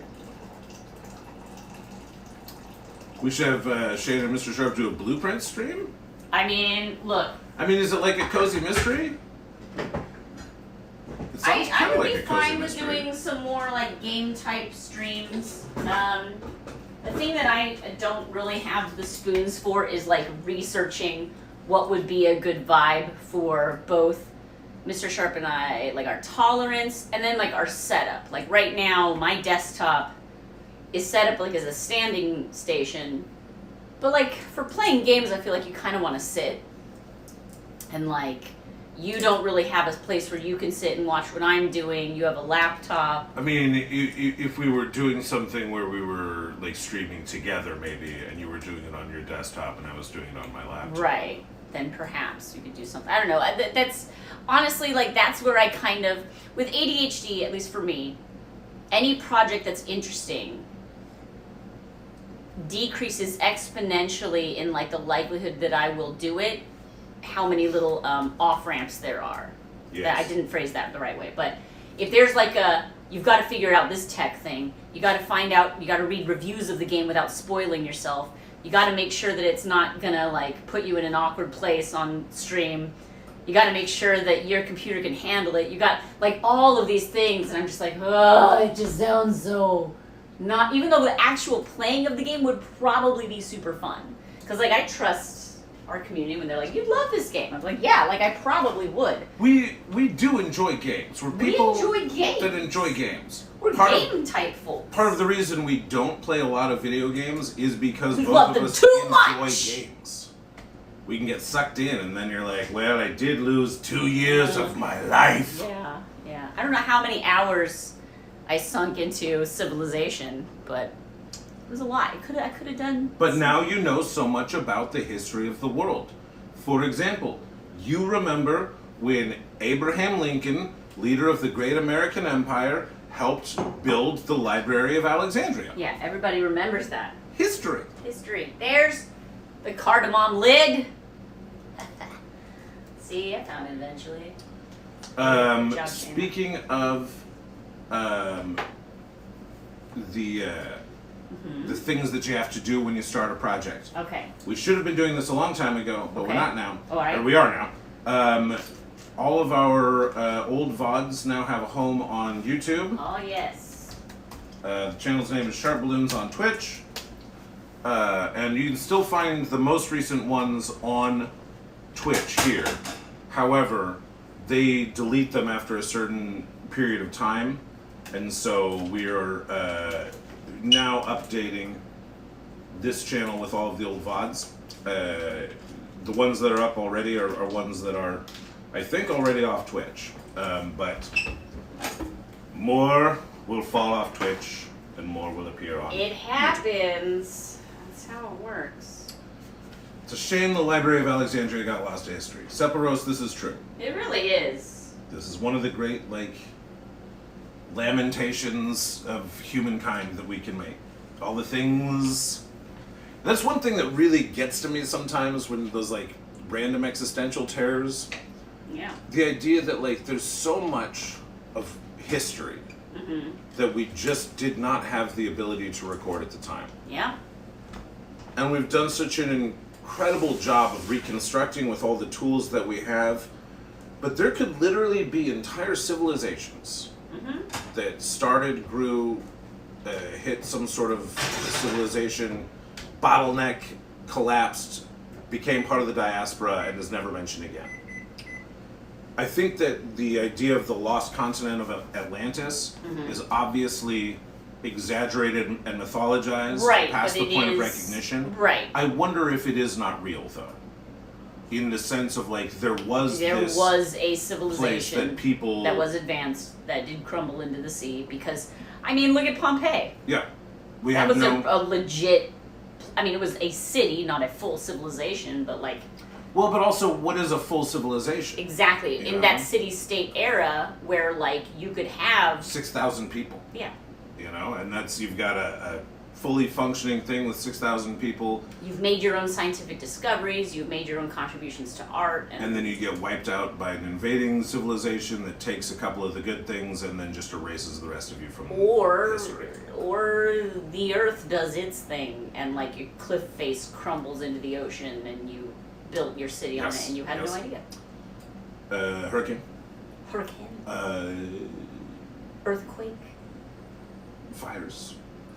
But honestly, though, I wrote an article one time for a website about the fall of civilizations and why different civilizations ended, and the answer almost always is they abused the climate around themselves and then ran out of water. I can't imagine. It was 16 different civilizations, and that was 12 of them. Can you do me a favor? Yes, love. Can you look up peach peel boil? Look that up. What happened to the peach peel boils? Did they? Yeah, no. Well, they needed to be lanced. Look up the peach peel boil. Because I know it's you boil them for 30 seconds or something, but I just want to double check so I know it would probably be fine. Peach peel boil. Yeah.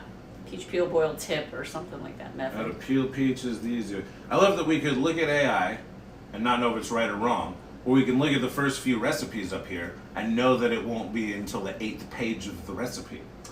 And so what do? We go to, probably Reddit? Sure. I like Reddit.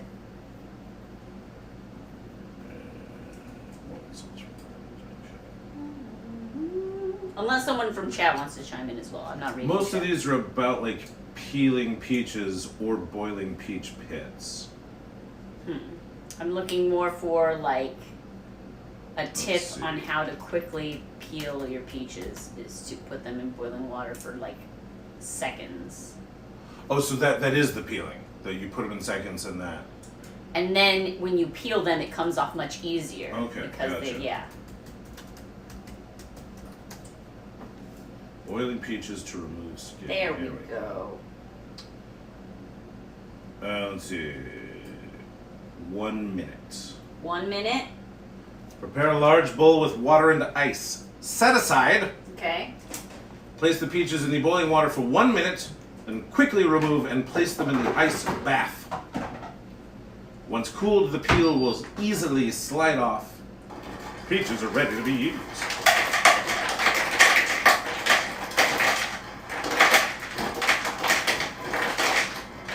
All this according to Lovely Little Kitchen.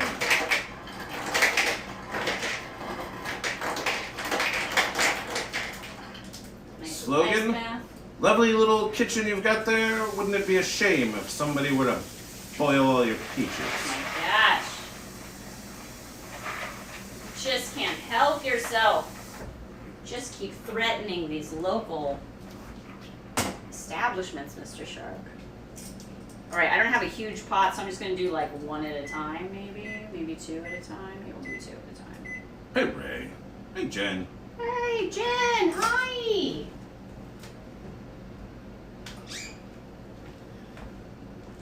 Timer. That's right, Golden Loki. Baking with the balloon artist. Yep. I am not good at this. I want to clarify. Yes. I'm not good at this. This is not my thing. She can make a mashup of Handsome Squidward with Zagreus from the Hades video game. I made a peach cobbler once on stream. Ah? Out. You remember the peach cobbler? Balloons, yeah. It was like a peach and he had little hands. Making and shoes. Like hammering shoes. It was the cutest. Peach cobbler. Golden Loki, too hot here to bake today. I get it. Kitchens make things hot already, and then if it's a hot day, on top of it, hot on hot, Hot you on put air hot? conditioning. It's doing its best. Did you already score the peach? Yeah, bro. We went to the farm stand. We scored a bunch of peaches. no, I baby. did not score the peach before Right. putting it in the water. So Lovely little kitchen didn't say anything about scoring the peaches. we've been in about a minute. Let's put it into the ice water bath. Go. You just take your little cool off. You just chill out. for a Maybe bit. she does want you to score them. I can score the next two. Look, it's fine. Cutting, you know. Score. Here, go cut one down all the way down. Here's one. And two.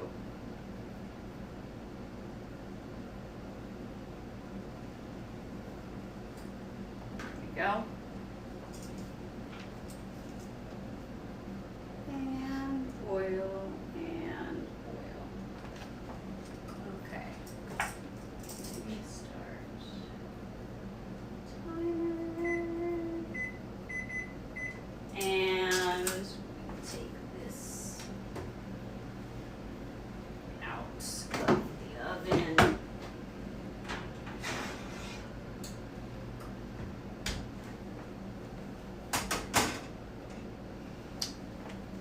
Okay. Very cheeky. Okay. What? Oh, cheeky might have got their thumb in the guillotine cutter. Although they said nearly. Nearly. Okay. Phew. So I don't know if Hopefully, nearly is not as bad. Viper Dogfish, hello. Yeah, Hello. this is... Don't worry, we haven't like totally shifted gears. Yeah, this we're is not. what we do now. This is not the thing. You This is know, what we're doing today. just today. Although, you know, it goes well. If you enjoy yourself and the people like it, maybe we'll do another... Perhaps. Look, my birthday's coming up. Maybe I'll make myself a cake. Make myself a birthday cake. I don't know why that feels wrong, but What? it does. Oh, I enjoy, you know. Let's see, I need a quarter cup of brown sugar.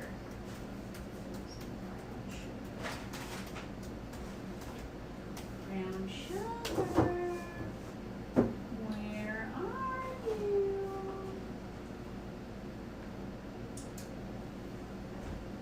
There it is. Not where it's supposed to be, but how's that new?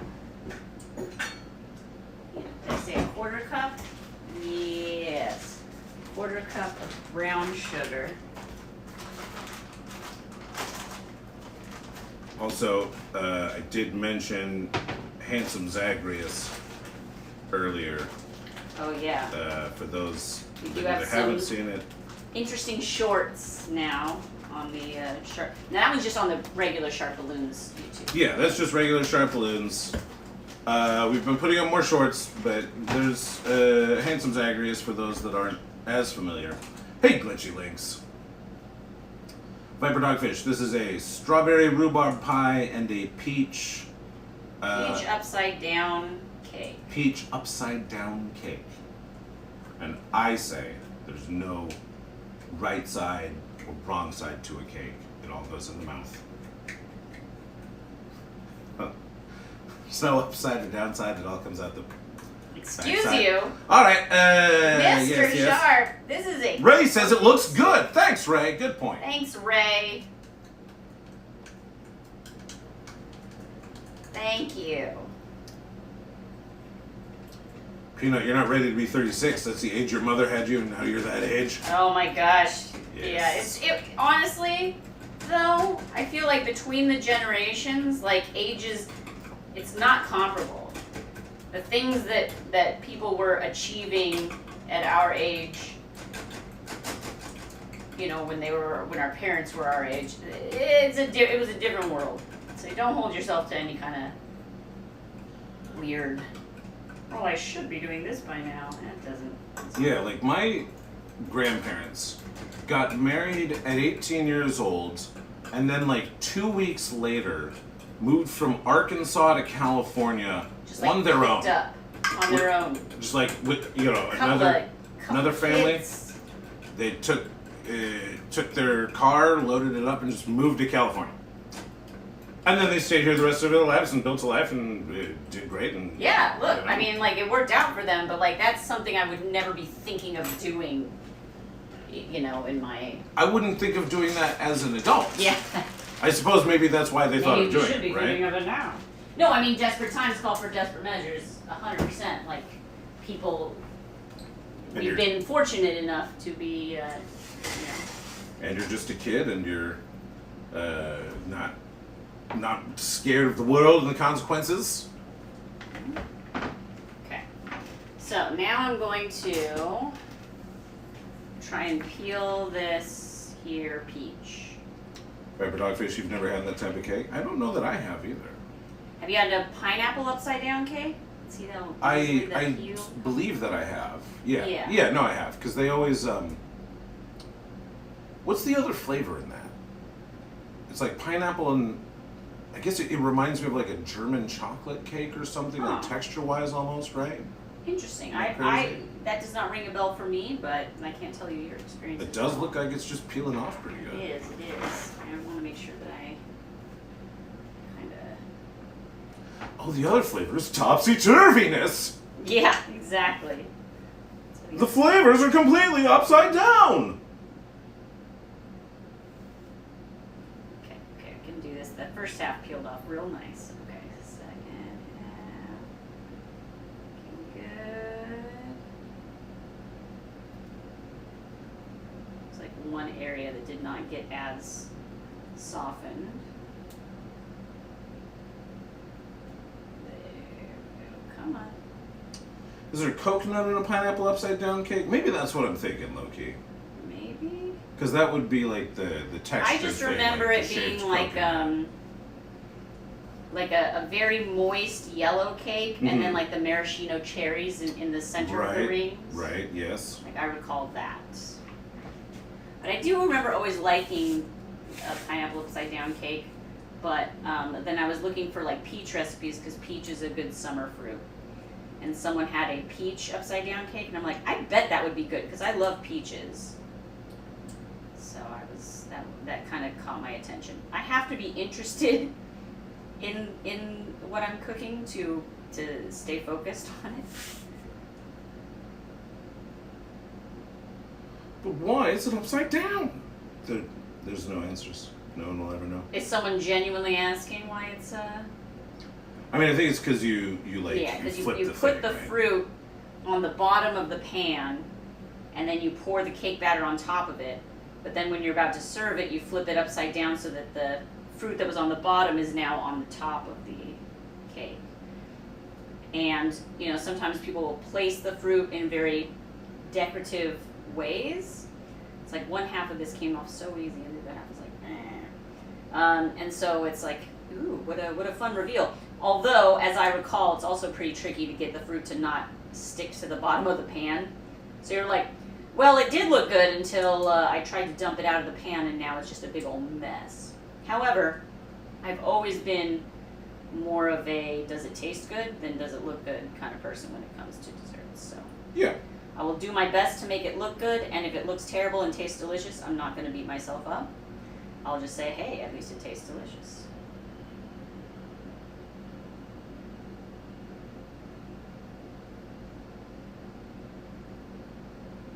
Okay. Peach number 2. Peach number 2. This one was not scored. 4 score. Is it harder? Super non-balloon stream. You got Non-balloon. Can you even believe this? it. Non-balloon. Which is what the Indian chef made aboard one afternoon. At the tandoori oven. He had the naan. He had to make the balloon. Do it. Nathan's back. Yeah. Hi, Nathan. This I tell you, scoring is probably a big part of it. It's not scoring makes it pretty tricky.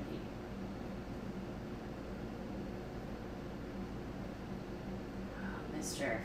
Guess up. Did she say to score it in the She did. instructions? And you didn't read it to me. Well, I did not see that part of the instructions. Gotcha. They did the thing where they like highlight the part that you Right, need, they're and like, this is the part you were looking for. and they just bring you right to that section of the article. And I didn't see that like if you scroll up, she says that Step in the 1. like prep of before you begin the boil. But It's I only all saw good. the instructions for the boil. I'm gonna just cut off. But it's good to know that the boiling Yeah, does that's cool. work very I like well. that.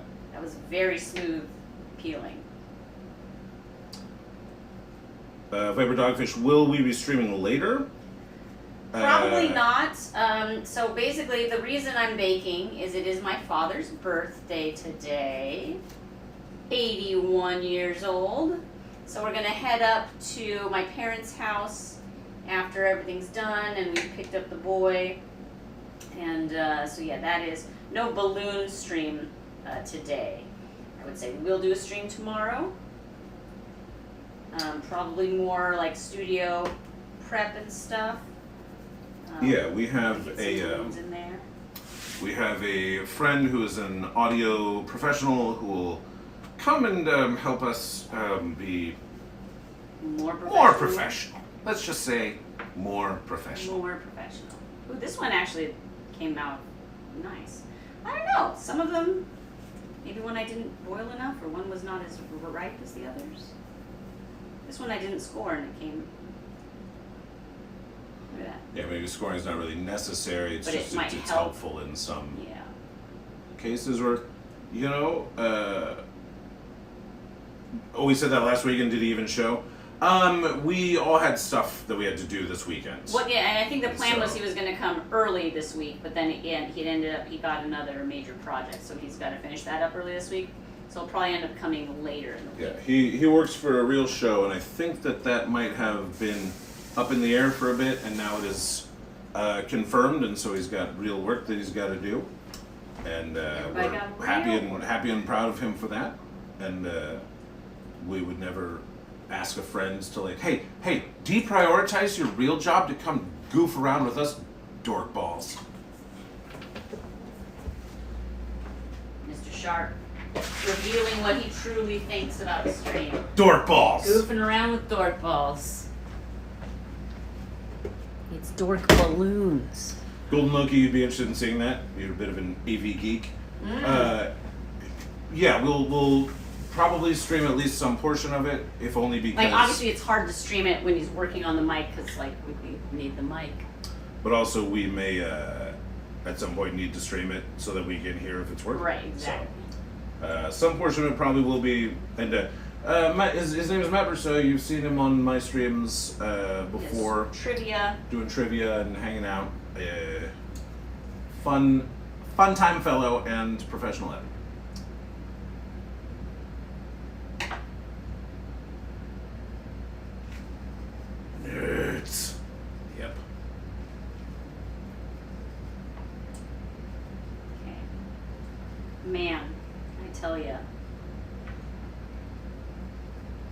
Does he have Fun Time Fellow on his business cards? Yeah. You ought to. Yeah. Yeah. I mean, you ought to have. It's one of those Fun like Time reversible cards. ones where the front is like very professional and you flip it around. It's like, and Fun Time Fellow. Yeah. It's like tie dye. It's like the mullet of business cards. Yes. It's got a picture of a mullet on it.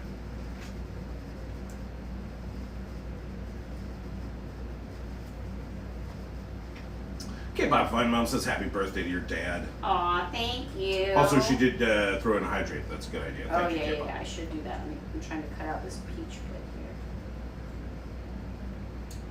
Makes me feel like this peach might not be fully ripe since the pit did not want to come out so nice. Professional japery lad. Yes! Yes! Crafter of japes. Jape monger. Japetician. Japeologist?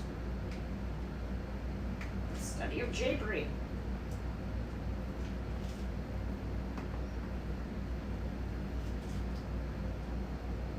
Okay, I'm gonna wash my hands, do a hydrate. Well, your mom remembers getting cherries from your grandparents. The agreement was that you could have as many as you wanted, but you couldn't sell. Or you couldn't tell or sell. Your aunt's husband ruined it for the rest of us. Oh no! Man, Some people gotta ruin it. why you gotta be ruiners? Hey, no, you were washing your hands so you could drink water. Oh yeah. Here it is. I Don't forget. don't just start grabbing the peaches. I mean, it's good advice for a lot of contests. Don't just start grabbing the peaches. Sell them. So he came in and he tried to do like some kind of covert harvest to sell. No. You ruined it for everyone then. Not okay. Alright, so what I'm gonna do is I'm going to slice these peaches.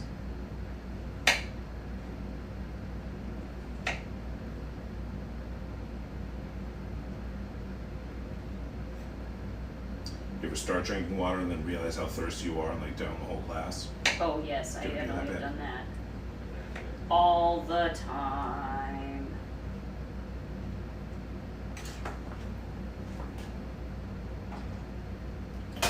So we've got this is like melted butter and brown sugar in the bottom of the pan. That's gonna make like a caramel once it melts with all of the Okay. And so that'll be peach slices. the top Yeah. because it's gonna be upside down. Yeah, that is the idea. Get it? Let's see. James and the Giant Peach. I love that book. Glitchy Links would like a haiku Ooh, on the okay. topic of now cooking with Mrs. Sharp. Now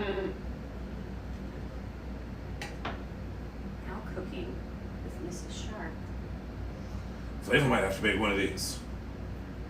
I get it. I mean, You see someone doing it, you're like, yeah, you're like, ooh, I do actually. want that. That does sound good. Now that you mention it.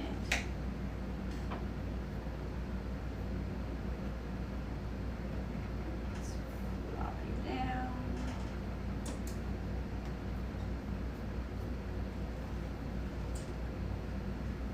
Glitchy Links, I do see the haiku. We don't have haiku music or anything that we Yes. can, that we can Sorry, play, we're but people we're streaming from the phone right now, but are welcome to write haikus on the topic of cooking with Mrs. Sharp.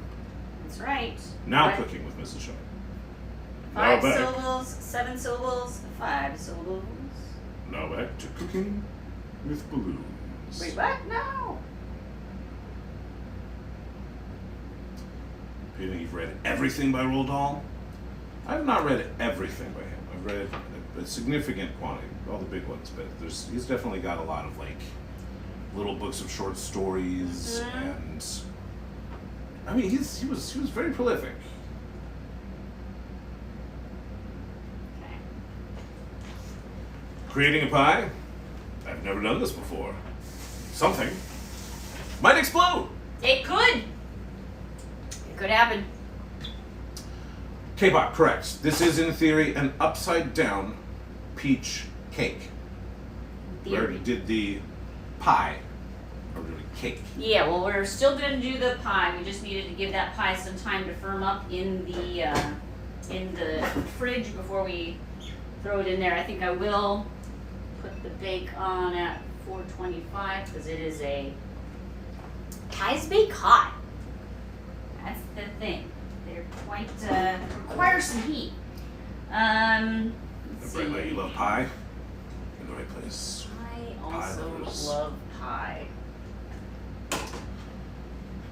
Anything you like the movies? Matilda, Witches, Charlie and the Chocolate Factory.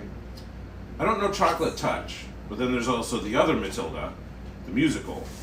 And then, of course, the adaptations on Netflix where they have Poison and The Rat Catcher and the Swan. And then the something Life of Henry Sugar. Yes. Yeah, and all those are great.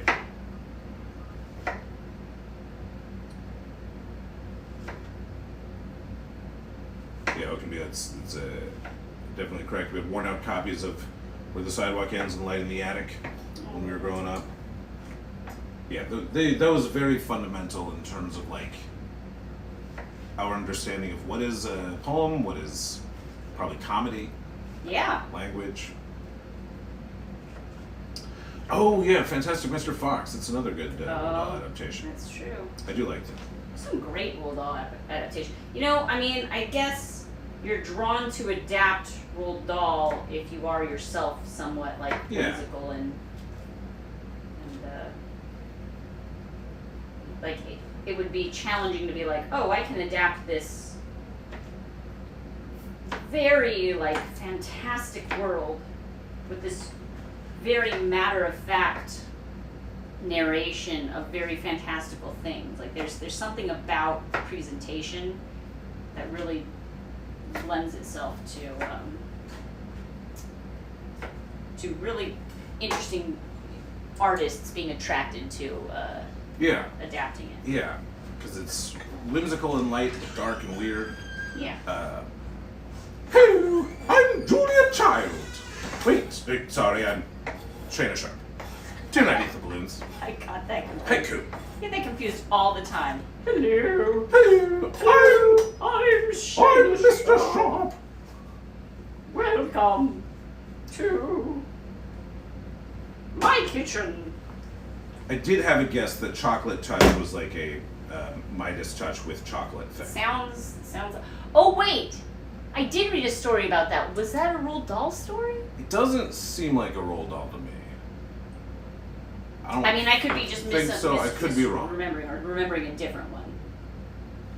Like I read one where there was like a little boy, maybe it was a little boy. Again, this is my memory, where like he bought a chocolate and it looked really big, but like he kept unwrapping. It was tiny, tiny, tiny inside what he ate. But it was the best chocolate he'd ever eaten. But then after that, he had the Midas touch with chocolate, and it was, perhaps predictably not as enjoyable as he imagined it would be. A bit of a monkey's chocolate. Yes. Melts in your mouth, not on your monkey's paw. Is anyone else concerned that he gave an 11-year-old an entire chocolate factory?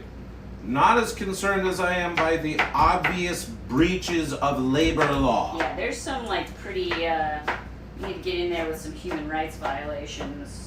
Or just like overseers. Someone needs to like interview the Oompa Loompas in a room where, look, like, it's possible they're being well there. compensated and well taken care of and it's a great gig. It's also possible that this is like indentured servitude and that they are really trying to contact their families back in Oompa Loompa land. We don't know. Don't know. We just have to trust this guy. Willy Wonka is baby's first slasher. Not that far off. Willy Wonka is like the definition of an unreliable narrator. That's true too. Like he literally lies to the children, like right off the bat, Take a look and you'll see a world of OSHA violations. Yes. Mm-hmm. But the good news is America is open for investors and builders. Oh gosh. No more OSHA. Oompa Loompas, you have no union. The Oompa Loompa union rep got fired. Oompa Loompa Doobadee. Supperos, weren't the Oompa Loompas being killed by wild animals in their homeland, or are you Yes, misremembering? Yes, they they were. were. They were. However, Pernicious knids and whatnot. However, I am concerned that Mr. Wonka is perhaps using that. Right. Where it's as like, well, I did propaganda. save you from Exactly. these beasts, so you owe me your entire life. Where it's like, you know, you could save people and then not exact generations of servitude. Exactly. It's like one way to do it. I don't know. Like I'm not a candy. We're not Noble. saying what's right or what's wrong here. We're saying we just want somebody to go check it out. We just want someone to interview the Oompa Loompas without somewhere where there's any- not oversight, exactly. place where they can be honest. Small little way we can play with some toys. Talk without making eye contact. Sometimes that makes it easier. Show me on the chocolate bunny. Exactly. All we're saying. So I want to hear it from the Oompa Loompa that they're. Yeah, exactly. All the research says they're fine with it. All the research funded by whom? Funded by Wonka Industries. Follow the money. Okay, so this pie is here. It's about to get an egg wash and then be sprinkled with some turbinado sugar. Put in on a baking sheet for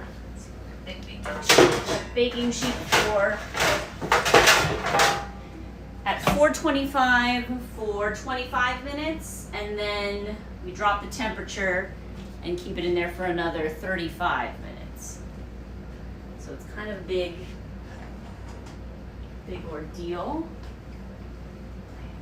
I have so little counter space. And so many things my brain is trying to make room for. So cookie sheet in case of spillage. Egg wash to make it shiny and beautiful.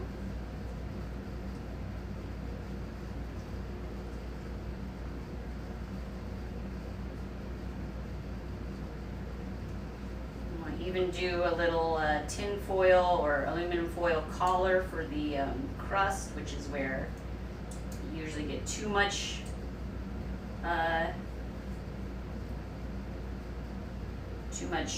browning. It's a little burnt up there.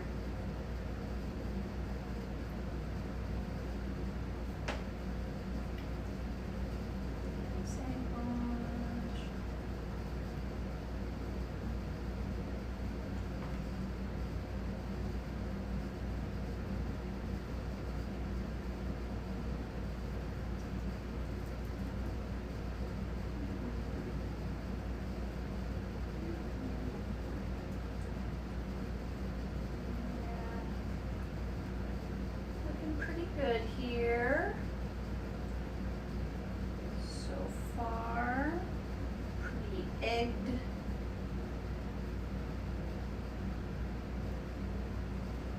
Okay. Now I'm going to take some turbinado sugar. Sugar in the raw. Sugar.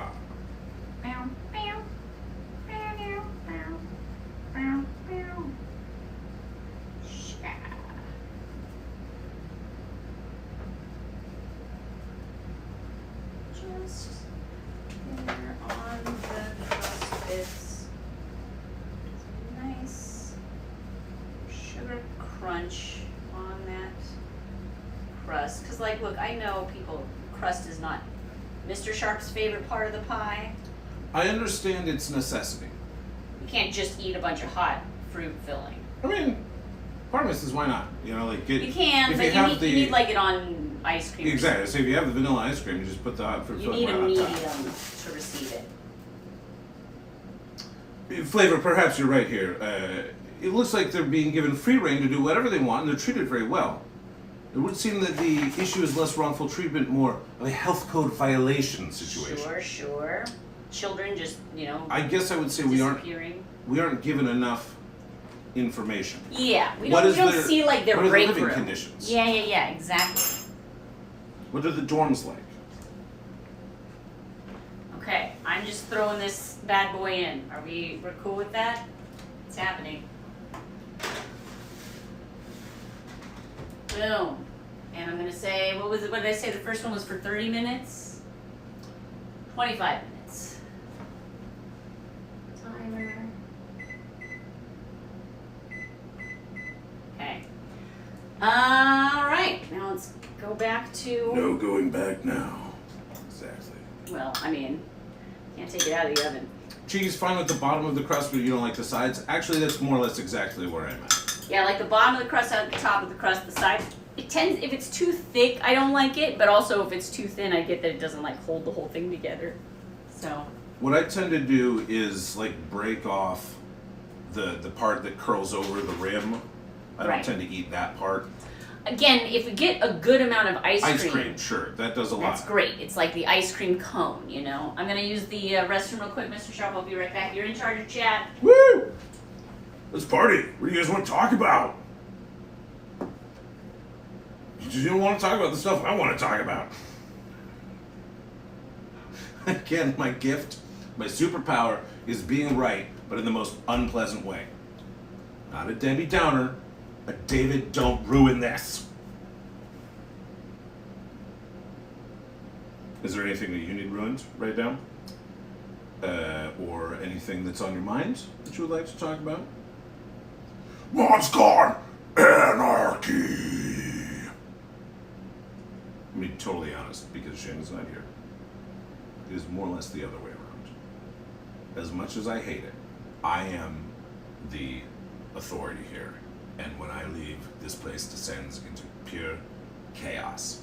And I never thought that I would be an authority figure of any kind. In words of Ben Stiller via Wes Anderson, it's because I hate authoritarians and I never wanted to be one. And now here we are. And she's back, so everybody shut up! Everybody shut up! Shut up. Don't tell her what you're talking about. What were you guys talking about? The little fella, he is at school/daycare. School care. Day school. Hanging with chums, probably making art. Perhaps reading Dogman. I definitely cut up too much of this peach. I didn't know how much peach I would need. We can eat some peach. So I'm gonna maybe. I mean, it's 12:30. We're past lunchtime. We can eat some peach. Peaches. Oh, we can eat peaches. Millions of peaches. Peaches for free. Well, I mean, I did pay for them. Yeah. So if we eat them now, they're free. Is that how it works? Yeah, they're ours.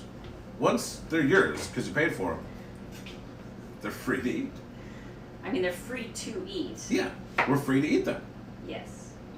and it's free. Mm-hmm. I'm sorry. Do I have to pay you for the peaches? Yes. All right. What is it? I got cash. $1, $2. Easy. Oh my goodness. I'll cut this up and we can have it with like yogurt or something. Oh yeah, that's good. Fresh peaches and yogurt. Actually, the upside down cake recipe that I have calls for Greek yogurt in the cake. I got some Greek yogurt Yeah, you did. last night. Yeah, you did. Thank Greek. you for Greek yogurt. being my gopher, Mr. Sharp. I like to be We are useful. Gopher, Mr. Sharp. We are go for Mr. Sharp. I like running errands.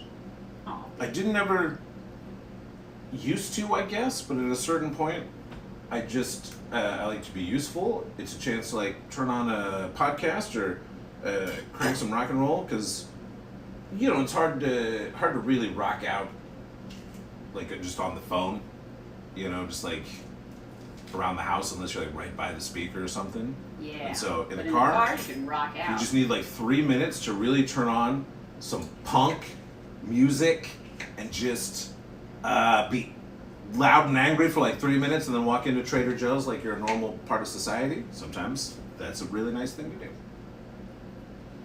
They don't even know I was just singing about burning it all down. They don't even know. Does he like school? You never wanted to leave your mom? You didn't understand why they're leaving you there? He does like school, although honestly I think that's the biggest issue for him is like a little bit of separation anxiety. Yeah. And it's not that he doesn't like the school, it's that he gets more anxiety when he leaves us because we're just so cool.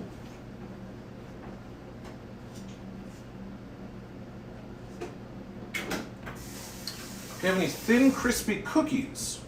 You could have some with the peaches and yogurt. Interesting. Interesting. I would like to subscribe to your newsletter. These are good ideas. I'm gonna slice these up a bit more so they're not just slices, they're more like chunks.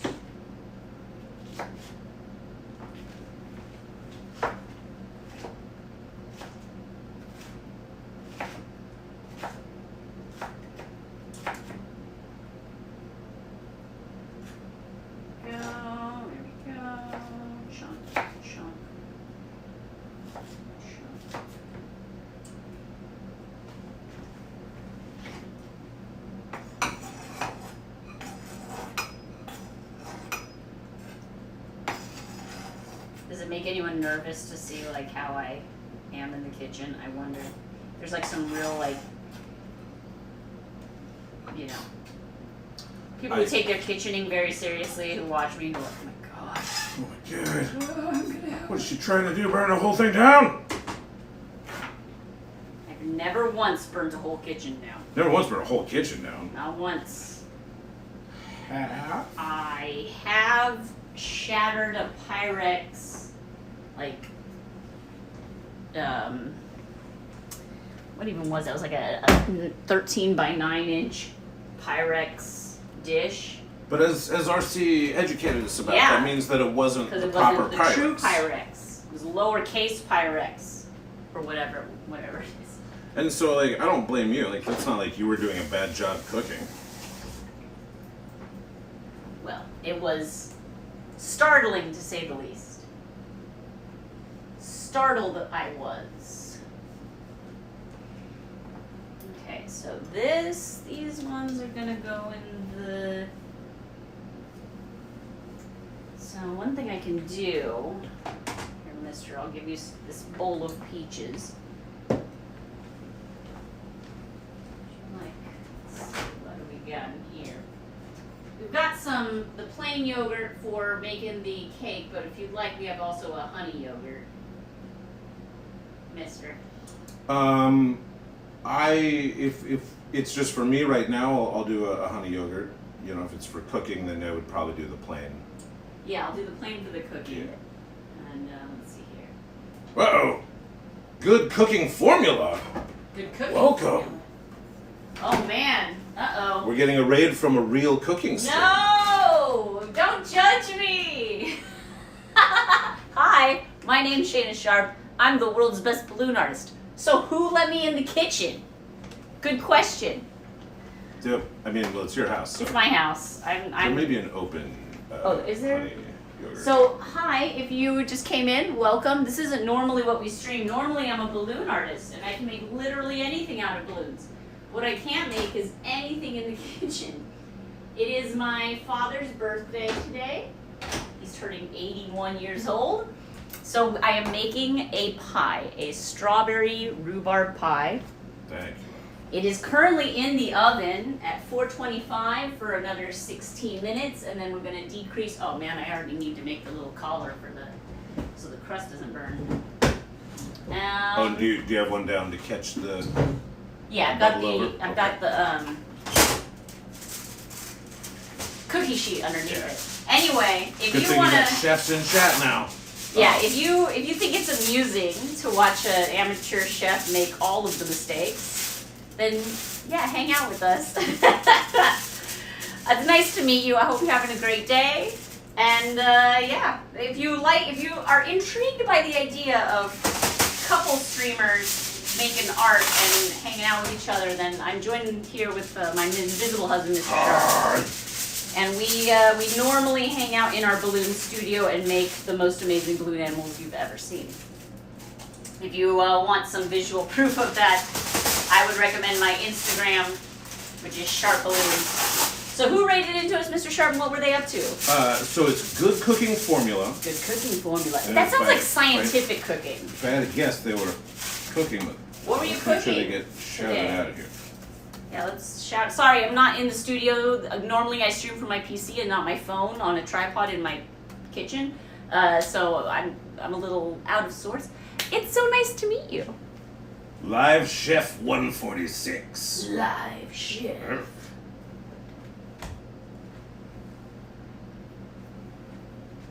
Okay, I'm gonna take. Does anybody have any hints on like covering the edge of the crust? I'm gonna try and kind of like fold this a little bit so it's curved. Did you want one of these bowls too? Am I making two of those for us? Is that the idea? Sure, mister. I mean, you can make one and we can eat off it. I trust you.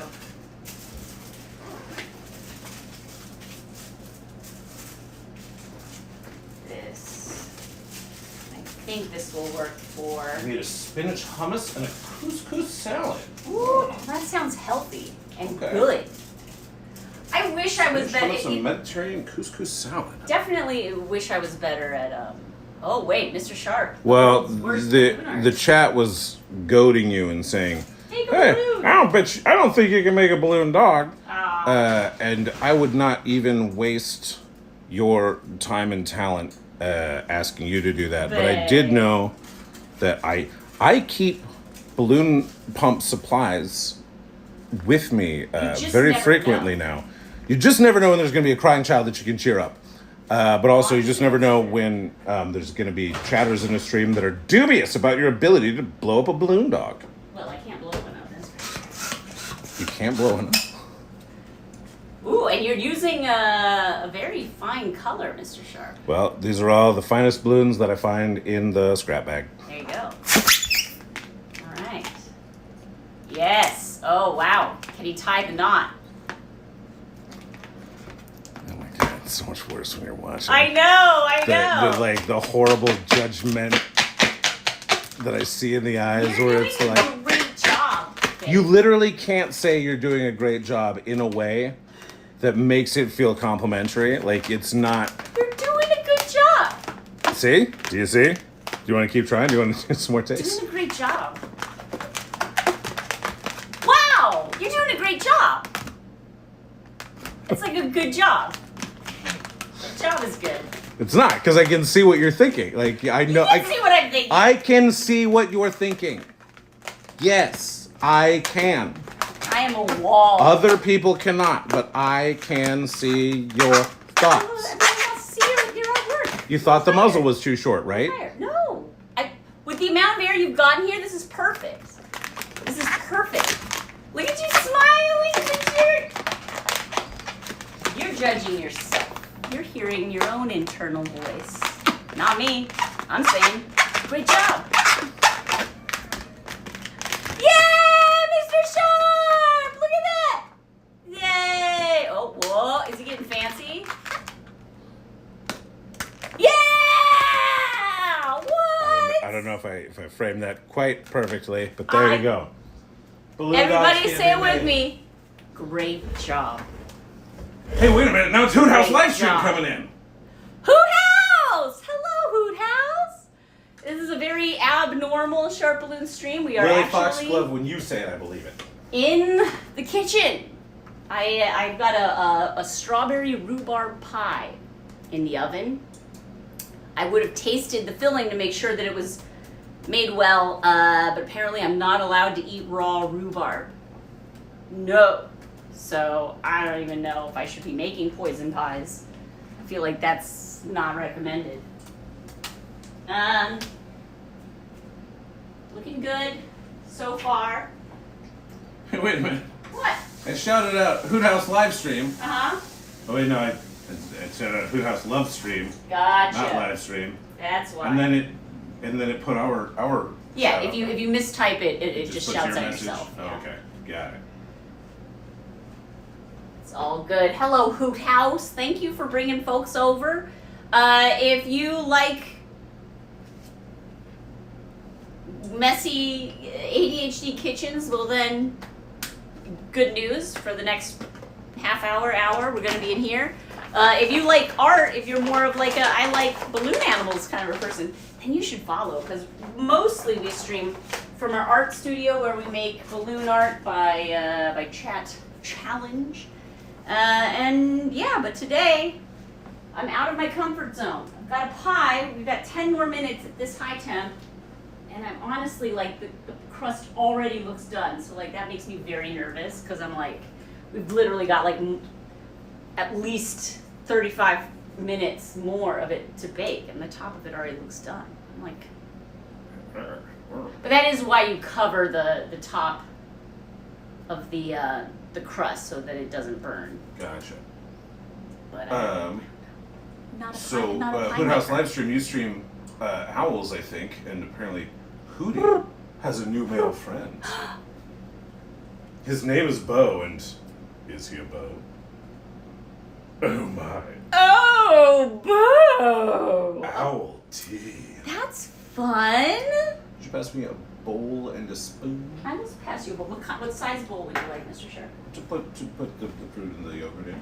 Is that what you were? I assume that's what I was being. Well, asked like for. what size bowl though? Do you want like a little rice bowl? Do you want like a big soup bowl? What do you know the bowls we got in the house?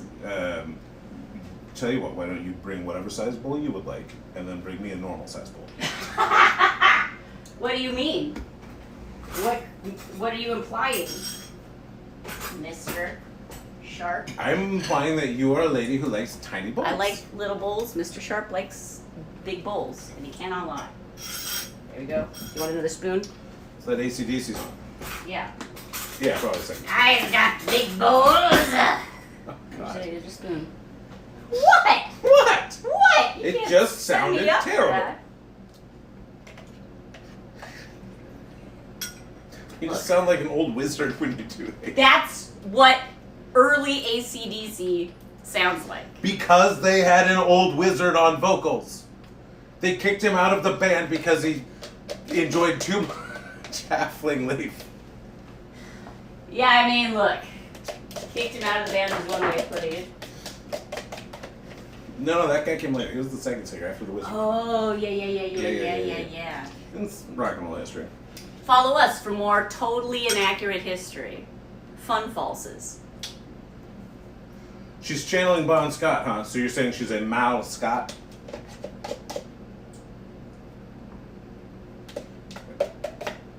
Sure. Yes. I can always tell the difference. I don't know. Who was the replacement singer's name? Angus Young is the other one. But I think it's Angus Young and then Bon Scott. Those are the singers? Yeah. I could be wrong. Yeah, I don't know. Or no, Brian... Angus Young Angus is is the the guitarist. guitarist, right? Like Brian- little schoolboy outfit. This is It's something kind of generic. It's like Brian Johnson or something like that. Sure, maybe Bon that's why I Scott, can't remember like- it. All right, so here's the situation. If I want to make this peach upside down cake thing, I should probably start putting that together as Brian well. Johnson, yeah. Brian Johnson. There, Bon that Scott is- was the first one. Brian Johnson is the current. Gotcha. Although there's also apparently a Dave Evans that was in there somewhere. I do not know who that is. I might break out the big bad boy. This is The big bad boy. the big bad boy. I never use this except at Christmas time. I break this thing out of the cupboard in November, and we get maybe a little bit of Thanksgiving magic stays out for some Christmas stuff, and then it goes back away and disappears forever. It lives on our counter for like a sixth of the year. Yeah. But I'm going to be baking. I'm going to make this cake situation. You might actually need it to be clean and functional. And cream some sugar and butter.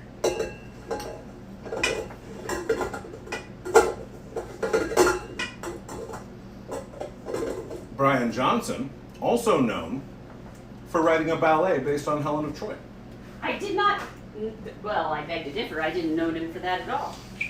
Green Man says Brian Johnson, also known, not really, but he did do it, Gotcha. for writing a ballet based on Helen of Troy. So I he's appreciate acknowledging Green of the Bam's- fact. Yes, well done, Green Bam. Well You done. most likely would not. Anticipating the ooh, thank you. Anticipating my my quibble.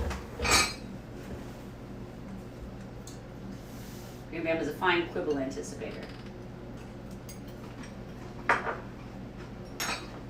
Which is to say, he's a fine quibbler.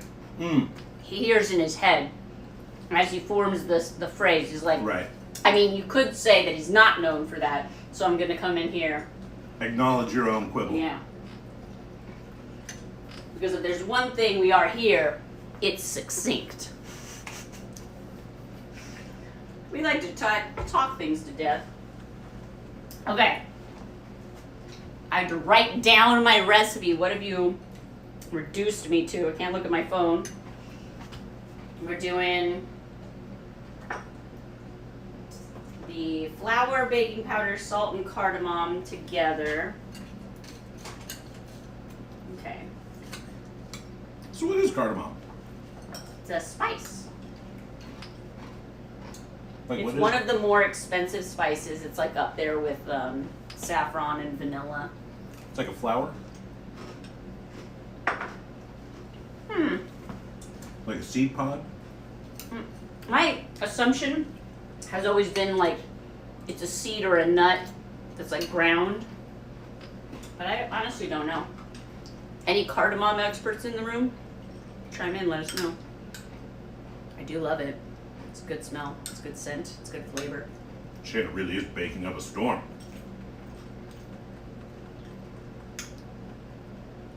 Why is pumpkin pie spice like $10? Exactly. Because I gotta bake a whole pumpkin pie and ground it down. Yeah. That makes sense. Ah. Okay. So, 1 1/4 cups of flour. Let's get some. Does anyone else do when you see like 1 1/4 cups? You're like, great, I'll just do 5 1/4 cups. But then you're at like 3/4 and you're like, wait, was that 3/4 or was that 2/4? I thought I just put it in there. Have you ever done that? Yeah. I do that all the time. Because I'm like, why get out a cup and a 1/4 cup? I know how many of these go into one.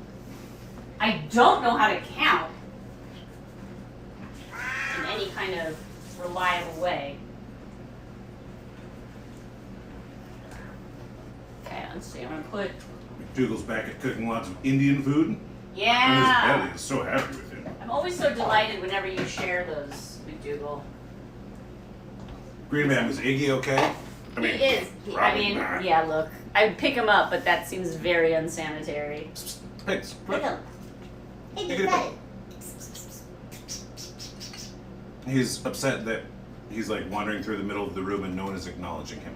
So how come? Nobody loves me. But I'm I love here. you very much. I love Do you you not very know that I much. exist?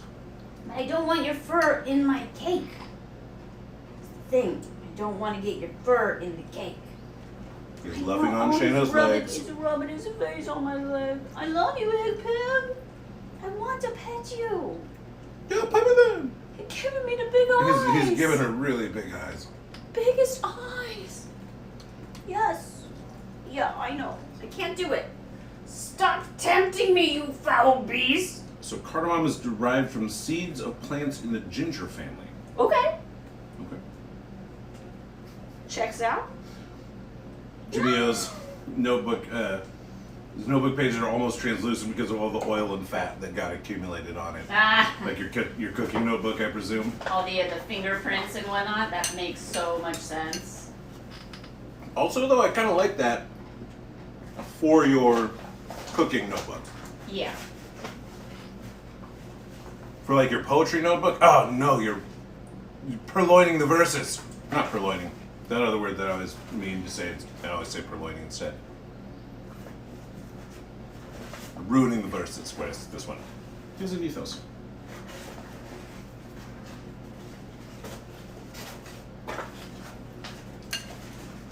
Oh, I have to open up my next thing of flour. I think this one might be. Saffron is plucked by the stamen of a crocus flower, and that's why it's so expensive. Really? Crocus flower? I had no idea. I knew it was like a flower thing. I didn't realize it was a crocus. Okay, so now I'm supposed to take this baking down to 375. I'm gonna like open it and let some of the, I just do like a full-on sheet of tinfoil over the top of it. I don't know what I'm doing. I just don't want it to be like totally blackened. You know? When would you like to wrap this up? Oh, well, that's an excellent question. We're about 1 o'clock now.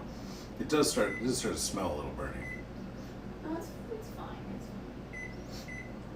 Could also be like something in the Yeah, because in the stove. there's like little things that fall to the pan and then that burns, but the actual pie's alive and well. Hang on. So you said it's 1 right now? Yes, sir. Well, then we could probably go until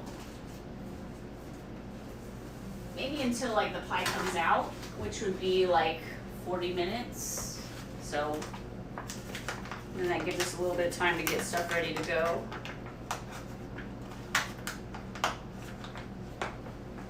I say, but you know me, I don't have an exact plan. Random 2 strawberries that fell out of the bag here. Thanks everybody for hanging out with us. I know this is a little off of our normal content, but rather than just cancel the stream to do this, I am happy that we've got you guys along for the ride, cheering me on as I feel very out of my element. Yeah, trying to get rid of you, Peanut. Peanut, I'm the one who convinced her to do this. Yeah, it's true. And Peanut, am I remembering right? Did you win the shirt from Liz? I believe so. That's so cool. California love. Okay, so I got some flour together. I also need to put baking powder, which is 1 1/4 teaspoons of baking powder. I've got, do you mean 5/4 of a teaspoon? Oh, 5/4? And look at me using baking powder and not baking soda or or whatever the other thing I always get mixed at cornstarch. I don't know. Those little white powders that you use in baking. I have too many of them because every time I need to make something, I'm like, I don't think I have any of that. Yeah. And I come home and I do. Okay, let's count together with me. 1, 2, 3, 4. 3. You're fired from my life. Wow. That's what it took. Huh?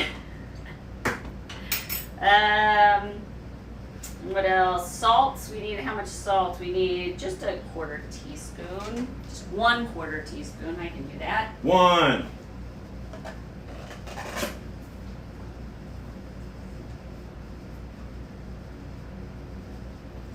Your dad once made gravy with powdered sugar. Ooh, instead of flour? It was awful, but we were pretty proud of him for pulling it off. wait, what? So Pulling off the awfulness? So you're saying that he mistook powdered sugar for flour? Or he's like, we're out of flour, but I think I've got a plan. Flour, mostly a powder. Powdered sugar, also a powder. Substitute powdered sugar for flour. What could go wrong? What could possibly go wrong?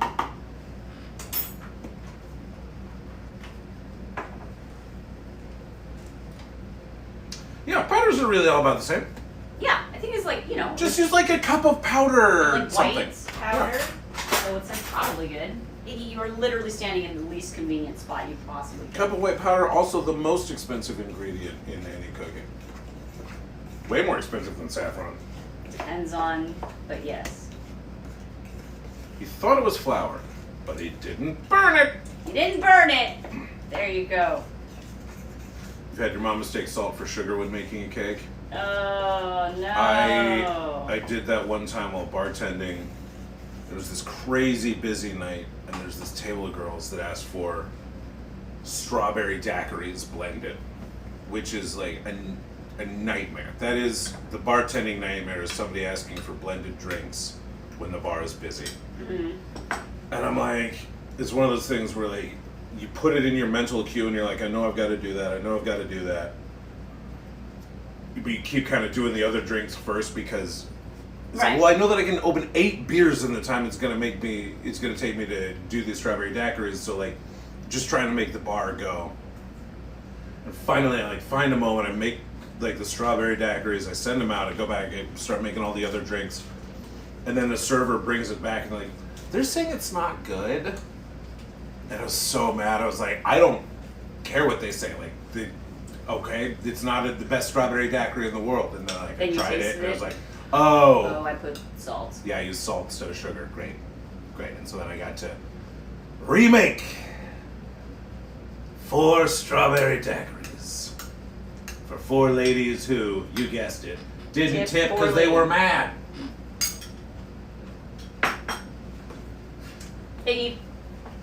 Really, worst possible location. Okay, so But he thinks that it's the best possible location for precisely the same reasons you think it's the worst. that does make sense. He is directly in the way. You cannot miss him. Okay, so I'm going to sugar and butter. The butter's in there. I need, how much sugar do I need? I need 3/4 cups and 2 tablespoons. That's very specific.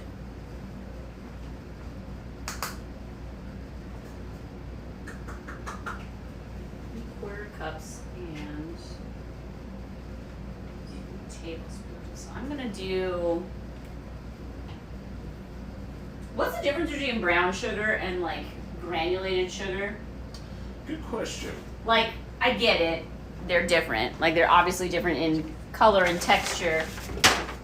And like, I've seen things where it's like, oh, if you make chocolate, like what I really like are those chocolate chip cookie charts where they're like, this one we made with white sugar. This one we made with brown sugar. This one we made with powdered sugar. And like Molasses. yeah, exactly. And then one that's like exactly the same everything else, and you can see what the difference. I think molasses is what the difference between white sugar and brown sugar is. So like that's added to the sugar. I believe so.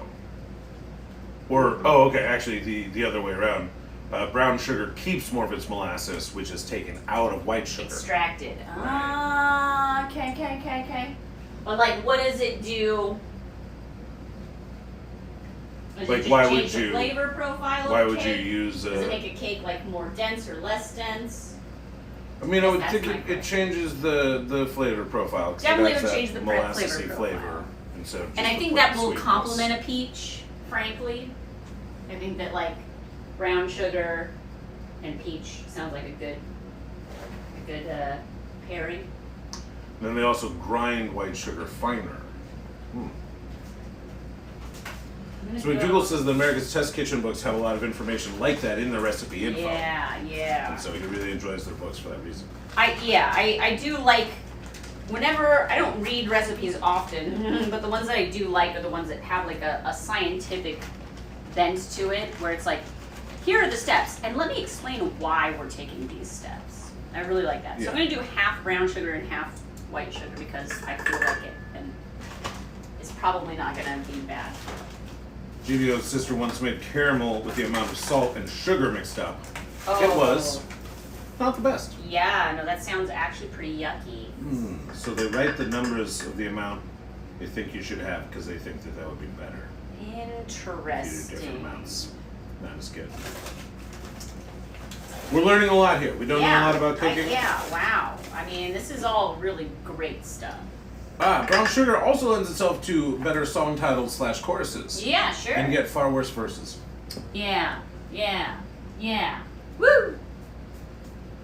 America's Test Kitchen has a book called The Science of Good Cooking that you probably love. I mean, to be honest, that's so much more interesting to me than any recipe book. And probably just about as useful. I wish I was better at cooking. I do wish I was better. I think I could save a lot of money. You know, I think I'm always very like last minute in my approach to everything. And last minute is never going to get you the best economic deal. Okay. So, I'm going to cream the butter and sugar. Add 2 eggs, one at a time. So I've got eggs out. Room temperature eggs. So K-pop is saying that it changes the flavor, but it also changes the moisture levels. That makes sense to me. Sugar is oddly enough considered one of the wet ingredients versus one of the dry ingredients. That is odd. I don't know what that means. I also didn't even know that that's how we're separating ingredients, but that does make sense.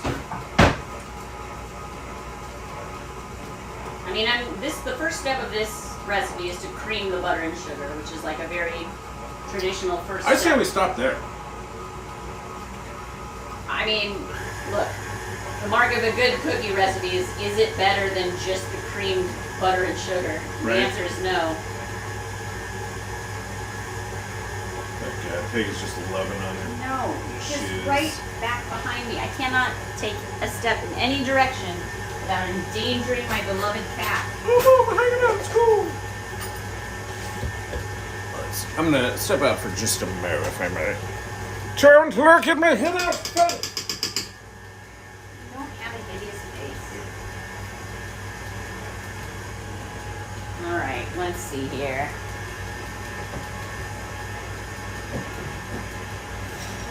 Teeny tiny spatula. Got 18 more minutes on the pie in there. Let's see how we do. Not quite bubbly yet. I know you're not supposed to like keep opening the oven, but frankly I'm like afraid it's gonna burn, so I'm like, it being not hot enough is not really where my mind is at right now. How are we doing?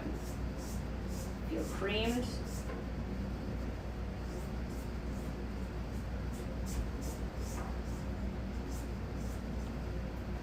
Let's cream a little more, shall we?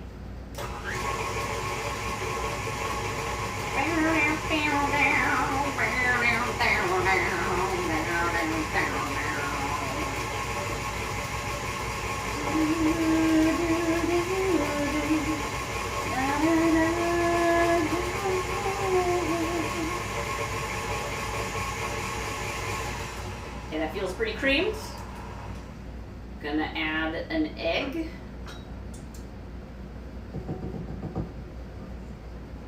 Okay.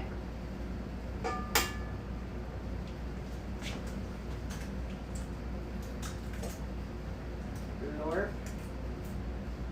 No shell. This is the least elegantly cracked egg in the history of eggs. You're welcome. so grateful you can't see the rest of the kitchen right now. Okay, that egg is getting in the mix.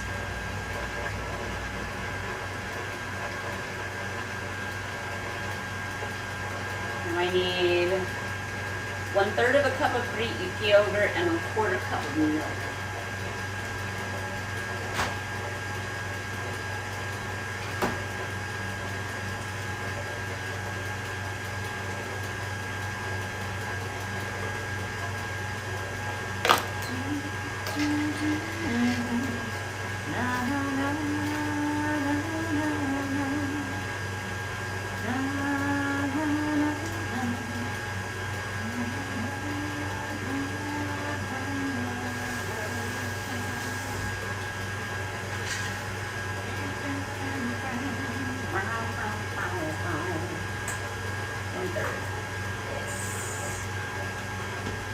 Okay, we got 1 egg in there.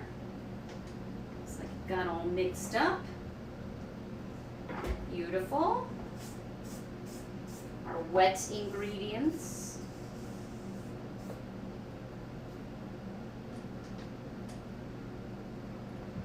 Let's do 1 more egg.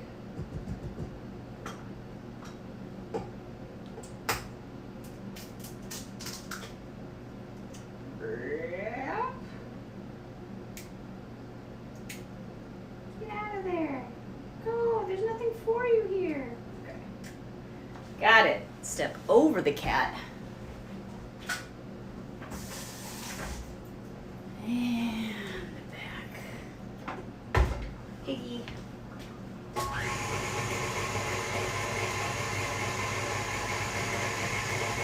Boy. My dry ingredient melange. I think I put everything in here.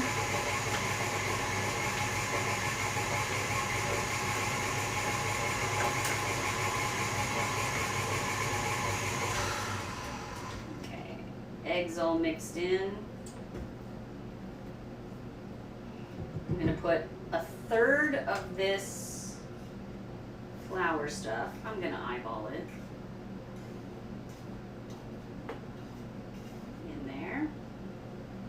Feels like about 1/3. Start off nice and slow so we don't have a big old poof. Dryer.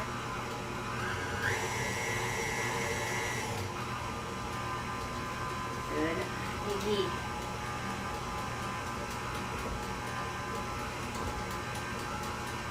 Scoop out some of that yogurt into 1/3 cup.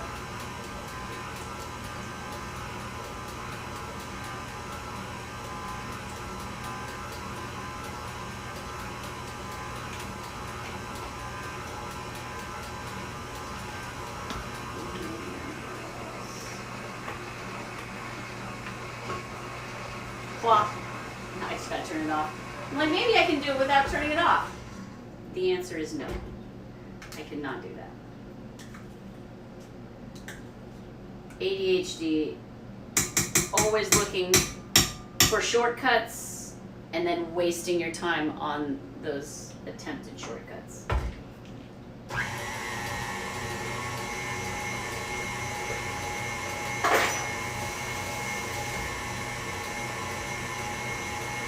Okay. Looking good, all mixed up. Beautiful, beautiful. Let's do another 1/3 of the dry, or half of what remains, because that's the way fractions work.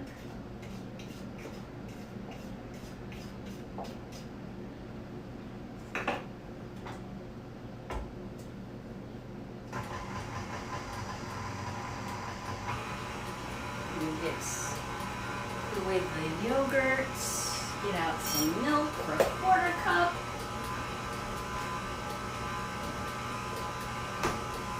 This is all so much to do.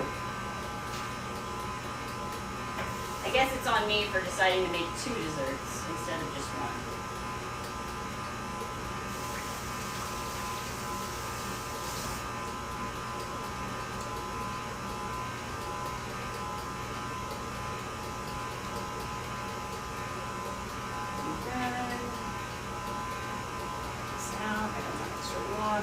just want milk. 1/4 of a cup.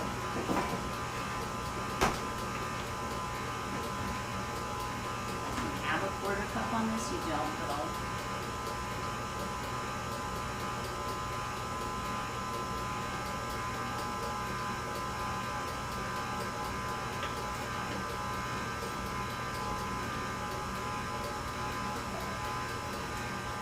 There we go.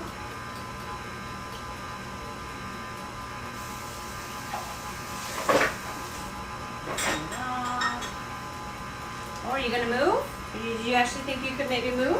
Thank you. And scrape this off the side. And the last of the dry ingredients. We're gonna check back with chat and you're all gonna be like, Shana, no, you almost forgot the, yeah, and we'll figure it out. We'll live.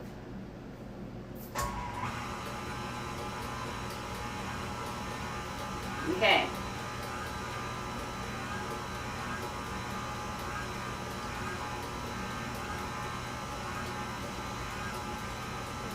Dry ingredients off the edge of the bowl. Mix in there.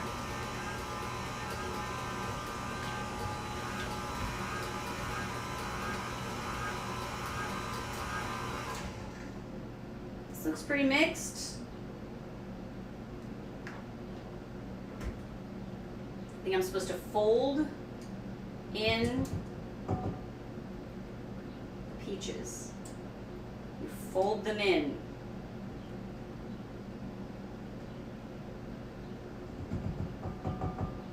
So let's do what we can here. Let's do this. Where are my peaches?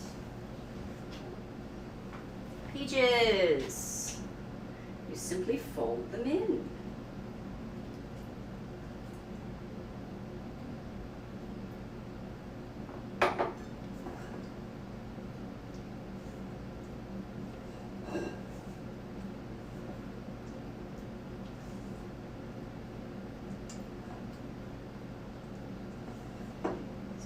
Mixed up, but not too smushed.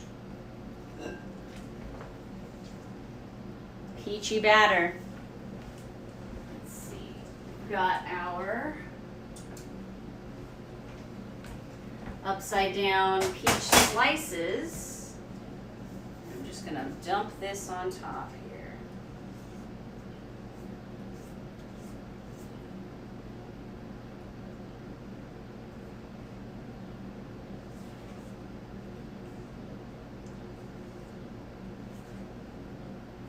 I'm pretty sure this is how this is supposed to go. And if it isn't, well, it's too late now. And even if it's ugly, it'll probably be delicious.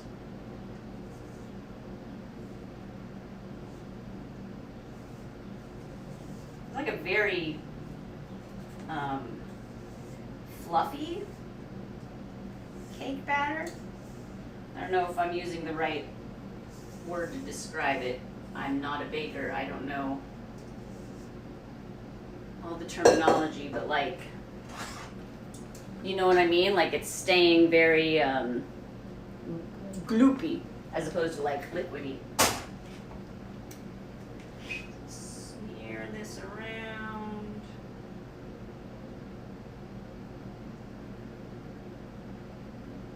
The edge there.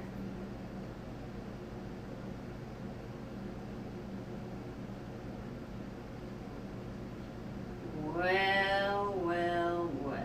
It looks gorgeous. Will it taste gorgeous?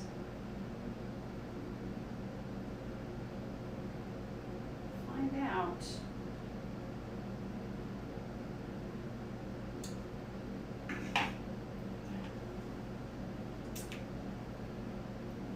I think the batter tastes good. I know you're not supposed to eat raw batter. Okay. thing says that the pie should be in for another 6.5 minutes. But also they said bake the pie for another 35 to 50 minutes, which is a wild range.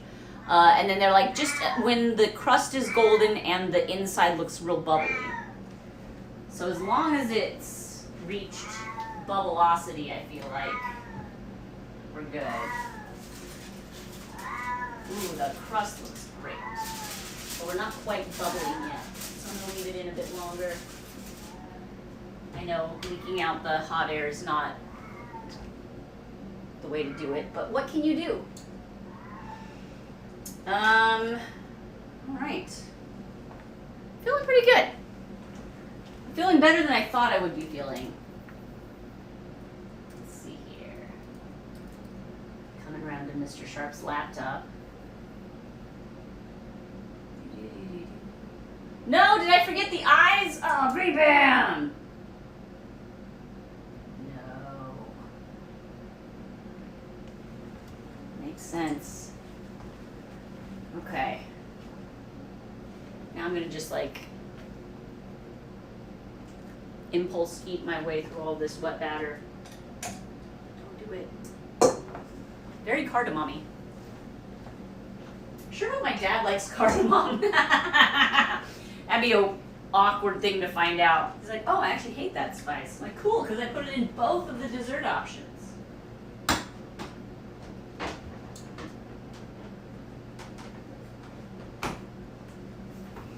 I'm gonna, did I not write that down? I didn't. I didn't write down how long I'm supposed to bake the peach upside down here. I'm gonna look it up on another window. As long as I don't leave it open. Yeah, Iggy does want cake. Yeah, don't be too distracted that you actually hurt yourself. That would be bad, healer. All right, let me look up here. I'm looking up peach upside down cake. See if I can find the same recipe that I found originally. I think it was this one from Zesty South Indian Kitchen. Does anyone ever, I always do like jump to recipe, print the recipe view whenever I'm like looking at recipes. Let's see. 350 for 35 minutes. Easy. That I can do. I could bring this down to 350, but if the problem is that the insides aren't cooking long enough, well, I feel like we have a pretty buff oven, you know what I mean? Like it's always a little too much. Well, tell you what, I can probably pick up Iggy now, and because I'm really done touching all the cooking stuff, and I'm gonna have to wash up, but like I'm gonna have to wash up. Iggy! Psst, psst, psst. Iggy! Come here, fat boy. Come here, fat boy. He's like, now that you want me, I don't want to be around.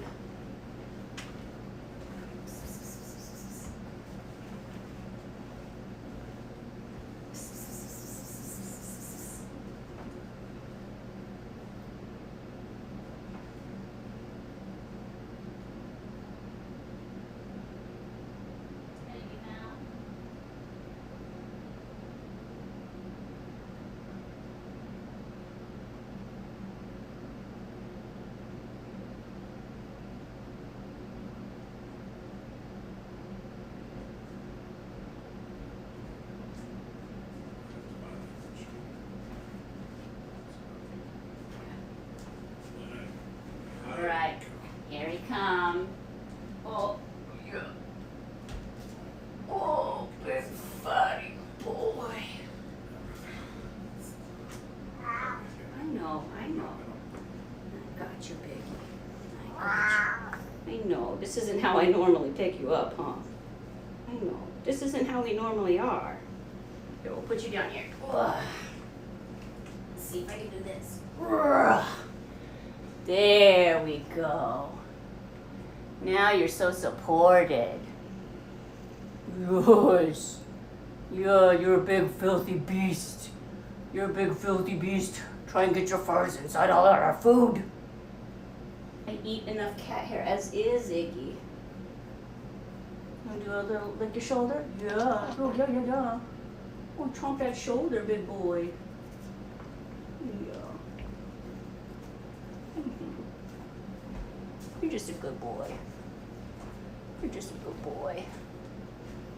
Mr. Sharp, look how good he is. He's very good. He's a very good boy. I've never disputed his goodness. He's the goodest of big boys.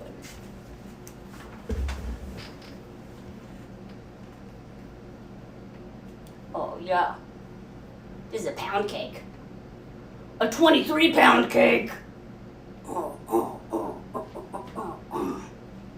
Pound of butter, pound of sugar, pound of cat. Oh, yeah. Oh, you're very big and fluffy. Oh, yes. You're like a potluck cat. There's enough to go around.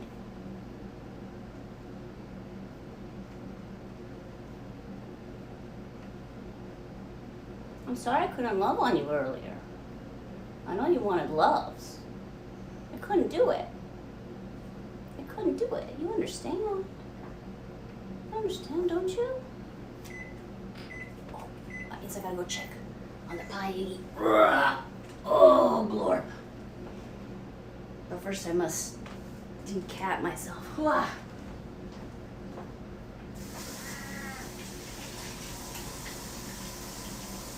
I forget that everyone can hear him now. I'm so used to like assuming that he can't be heard. Because he is this talkative when we're in the studio, but the way the microphones are set up, you usually can't hear Iggy when he's doing his whining, his cries to the world for attention. Get a little lint roller action on my phones as well.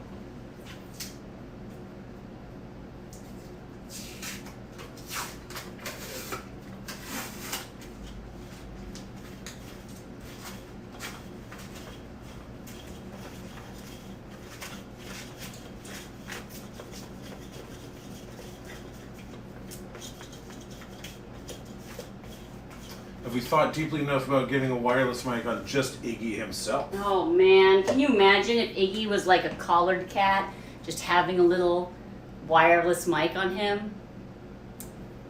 I mean, that would be pretty funny. I will admit. He would be very loud, but we could turn like the volume of it down a bit. You'd listen to him when he eats himself and he's like... Yeah, I mean, a lot of his adorableness might go out the window. But Iggy, you wouldn't fit out the window, you're too big. No, my big boy. Let's see. 1:30, let's take a look here.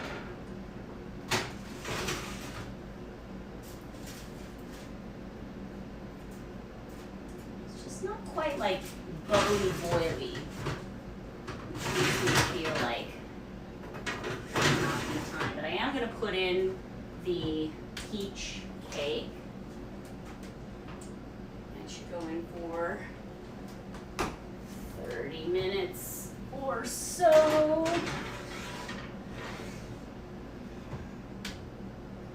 And yeah, fingers crossed. I wish I could show you the way that the pie is looking now, but as soon as it comes out officially, we'll show everybody. Now there's just a bunch of stuff to clean, right? Like, my least favorite part of cooking is cleaning.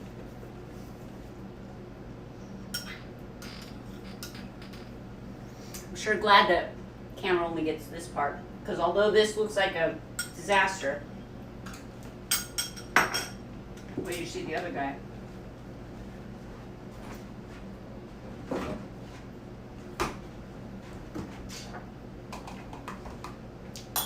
Things that need to put away.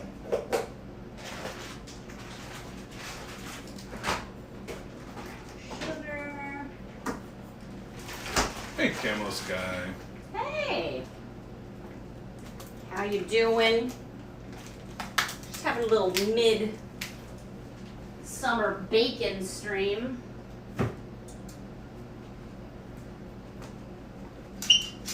This can all go into the dish area. Dishes to be done.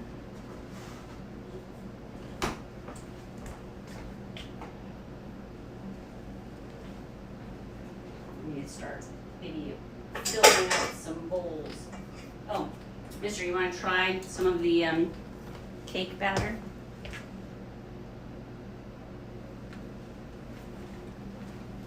Okay. Pretty good. Right? It's like a, spicy kind of yogurty. Yeah. Yeah. Definitely tastes like a spice cake. Yeah. And I think peaches will go well with that. You know what I mean? Has streaming this way caused Mr. Sharp to criticize his appearance more? Not really. No, it's just like he's just been more close to camera. I'm more self-deprecating about it. He talks about it more. But I don't think I really think about it any differently. And like I make excuses for why in any given moment I'm not appearing on camera. Usually a horrible accident and or wanted by the police or other law enforcement agencies. Mostly though, it's like I would have to like shower and shave and do my hair before every stream if I was on camera all the time. I barely shave before stream. Look, she only shaves a little bit, but that's just because if she didn't, she would look like Duck Dynasty. I was trying to think of a better reference. And I did not. I think you could just look like yourself, Mr. Sharp. We're not a beauty stream. We never have been. But I get it. This is the way, the established way is Mr. Sharp is a mysterious off-screen presence. Yeah, like, I can be hideously disfigured one day, or dragon the next day, or, alternately, too handsome to ever be seen. That's probably what it is. I'm sorry, look, I was almost cast as the new Superman. It was between me and that other guy, and they came to me and they said they would like me to be Superman because mostly of the handsomeness. All of the handsome. And I looked him right in the eyes and I said, he needs it more. Whoa. Let him take this one. That's a very Superman thing to do. So I'm going home to a balloon genius, and I know that I'm the most handsome man in the world, and so Whoa. this guy needs it more. Give it to him. Yeah. Well, thank you for your service on behalf of myself. It's the only person I'm authorized to thank you on behalf of. Really? I mean, you can probably thank me on behalf of What, balloon twisters everywhere? balloon twisters. I mean, could you speak for chat? I don't know if you I can don't think I speak can for speak chat. for chat. You think so? I can't speak for chat. That's true. I mean, you're married to me. It's not a parallel relationship. Yeah. So there. And yes, as always, there is also the chance that I am Markiplier. It's true. And we can't let people know that you might not be. Yeah, if you saw me, you would know that I wasn't and or was.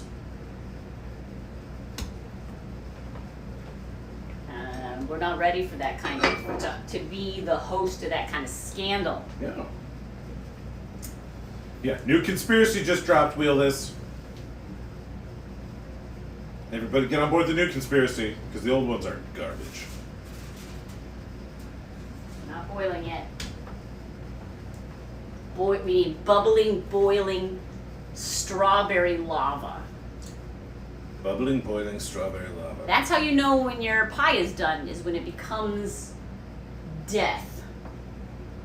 Bubbling, boiling strawberry lava. I am become death. destroyer of that upper part of your mouth. Yep, destroyer of soft palates.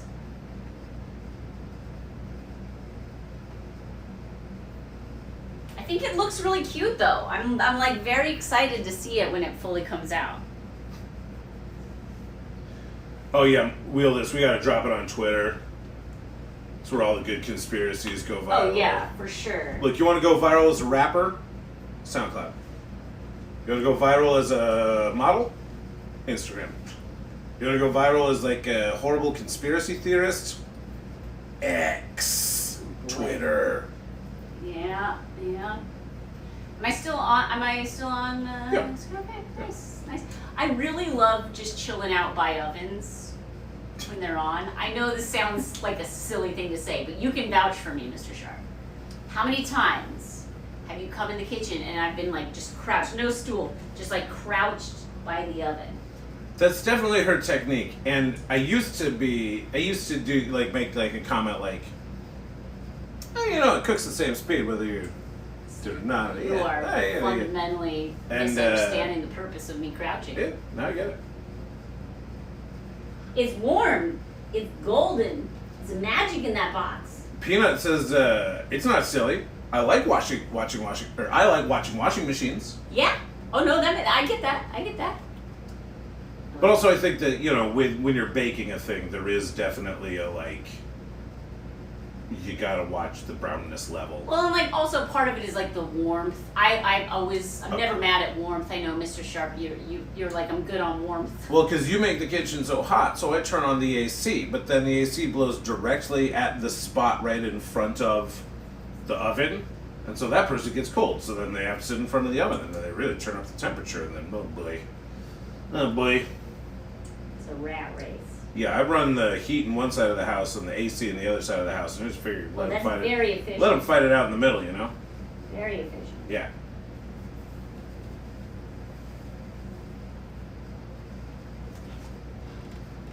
You know, when it's hot outside, what I like to do is run the AC hard and just open all the doors and windows, because it would be selfish just for me to air condition my own house when there's so many other people. That's true. You gotta condition all of the air. Exactly. I feel like if someone were to tune in right now, it would be very like Blair Witchy. She's just staring at the wall. Stare into the oven. Yeah, it's like the Blair Witch meets the gingerbread house witch, the Hansel and Gretel witch. Yeah. Makes sense. A lot of Makes sense. A lot of sense. We'll just take it. It's yours. Take what? Smooth line. Oh yeah. Take all the smooth lines you want. Smooth lines are gratis. Yeah. They do come with a ton of rough lines. And those are Stratus. Let's see. I feel like there's probably some cleaning I could be doing instead of just staring into You got time to lean, you got time to clean. Yes. You got time to stare, you got time to prepare. Over there. Some dishes. Yes, probably.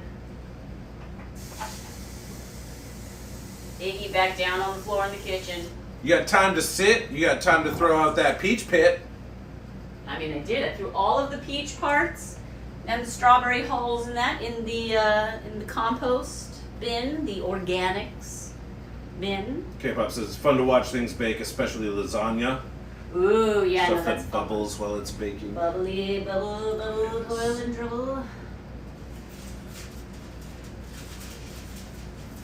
Now Shana's allowed to reach in there with her bare hands because she's a professional balloon artist. It doesn't make her living off her hands. Well, because aluminum foil doesn't. I know, retain aluminum foil any heat, so kind of magical that way. thank goodness for aluminum foil. Just want to make sure it gets nice and bubbly, you know. Just want it to like bubble. I can smell the I don't know why strawberry. is the bubbling. It's like when it hits its boiling point, that's the point at which like everything will gel together, maybe. I am making this up. I don't know nothing about pie science. But it's like the crust looks done. All of the ingredients in the filling of the pie are like fruit. So it's like, it's not like you're gonna get an underdone pie. Although we did put rhubarb in, and as we all know, don't eat raw rhubarb. Don't eat raw barb. I would guess that the boiling is like the point where it's breaking down. Right, like the sugars are really getting. Yeah, and like it's softening, so Yeah. it's not being like a hard fruit, but then it's like turning into more of that gelatinous pie filling texture. And mixed it, you know, like, so I know it does need to get to the point where it's lava. Now, Oakenby says in the culinary world they actually refer to it as the bubble point, and Nathan says, don't overthink it; it'll taste fine. Look, I believe you, Nathan. I believe it will taste fine, but there's a. When you haven't done a thing before, you're not an expert in a thing. You're always like, am I doing it right? Am I doing it wrong? If I do it like this, is there a thing that I'm missing somehow? Yeah, I'm basically like, look, it's not going to be, it doesn't need to be perfect. I'm not like entering a competition or anything. I just, I'm going to spend this much time on a thing. I'm nervous about it being terrible. But I think it's been in for a good amount of time. Okay, so Peanut says that what you're doing is you're breaking down the molecular structure of the chemicals in the sugar to change its structure. There you go. There you go. On a molecular level. Get on my molecular level. Green Bam says not entering a competition that you know of. True. I will be compared to every previous strawberry rhubarb pie that has ever been ate by my family. Even myself. Frankly, I don't remember the last time I had a strawberry rhubarb pie. I don't suppose I know. Because if I'm going to a place where like a pie restaurant, I'm probably going to try to get something a little more unique. But then also, if you never eat strawberry rhubarb pie because of that, then it's pretty unique. Pretty unique then. Okay, speaking of I pretty see a unique. little bit of bubbles. Speaking of pretty unique, this oven technique. What? Is there a problem with my oven technique? Yeah! The likelihood of you burning yourself. That is the specific problem I have with your oven technique. We had some bubbles, so I'm taking her out. Okay. We're still going for about 15 more minutes on the cake. But here she is. Here, I'm going to try and pick her up with 2 pot holders so I can show folks.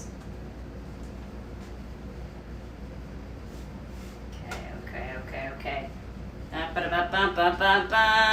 Try not to tilt it too much. That's pretty good. The crust didn't burn too much. So back, yeah, actually, they can actually kind of see it. Better on the. See it better on the stove. Sure, yeah. Look at that. We lost like 2 of the stars are like not really visible as stars, but I'm fine with that. That was more of a. What else are we gonna do on here? Cricket says she's a beaut. Yay! And it looks fine. It's great. As long as it doesn't look like. Time Roller says it looks amazing. Yeah! Peanut says she's pretty, Mom. Oh, hooray! I'm gonna move it onto a cooling rack. Oakenby says looking pretty good. Purdy pie. Purdy is a strawberry pie. K-pop thinks it looks fantastic. Yeah! Like, we got a little bit of Bernie here. Like I said, those are the parts you break off. This is the part Mr. Sharp's not interested in. It mostly didn't burn, like, a little bit here, I could say, no. No, the rest of it looks pretty good. Well, it's pretty good. It looks like the filling was the right amount, I'd say. Like, we've got It doesn't feel like underfilled. It doesn't feel like overflowing. So it smells nice and strawberry. Strawberry. Strawberry. Extraordinarily strawberry. Okay. All right. We did it. Daniel wants pie. Yeah. We all want pie. I'm gonna take pictures and/or video of the finalizing of the pie. But does it smell rhubarbical? I don't even know what rhubarb smells like. Yeah, last night when I was at the grocery store and you told me to buy a rhubarb, they had like 4 pieces. Mm-hmm. And so I'm looking at it and I'm like, it doesn't look Doesn't look good. good. But I don't know what good looks like. Yeah. So I guess I'm not going to get it here and we'll go try again tomorrow. But also, am I just walking away from the only rhubarb The only Los rhubarb in Angeles? town. No, you did great. Alright, Los Angeles is a pretty big place. There's probably some rhubarb somewhere. Okay, all this crust feels like all the way cooked and shiny. And okay. I think it's going to be delicious. I think my biggest problem now is going to be not touching it. Yeah, just gotta walk away. Just gotta let the pie be. You gotta let the pie do its thing. Just gotta let it be pie. Ah. And But it is cake. pretty funny that we call pies the round dessert thing the same thing that we call the formula for finding the area of round things. And yet, Is that why they call it pie? I mean, my Or, guess yeah, is no. Is that why they call it My pie? guess is no. Because My they guess spell it is just different? one of those things that just happened to be. You have a face that you don't trust me. You want to look up the etymology of pie? I mean, it probably doesn't, but also, you gotta admit, pretty strange coincidence. We could look it up, but why do that when we could just start another conspiracy theory? Yeah, good idea. Let's just start a conspiracy theory. Let's start a conspiracy theory. I wonder how much of America right now is based on the fact that somebody at a certain point said, I could look that up, or I could just start a conspiracy theory, and then we went from there. And here we are. So, obviously someone made a great choice. Yeah, why look it up when we're already pretty sure? Pretty kind of sure. Not even sure, but just feels like maybe. Feels like maybe that could be the situation. We even have a pie transporter.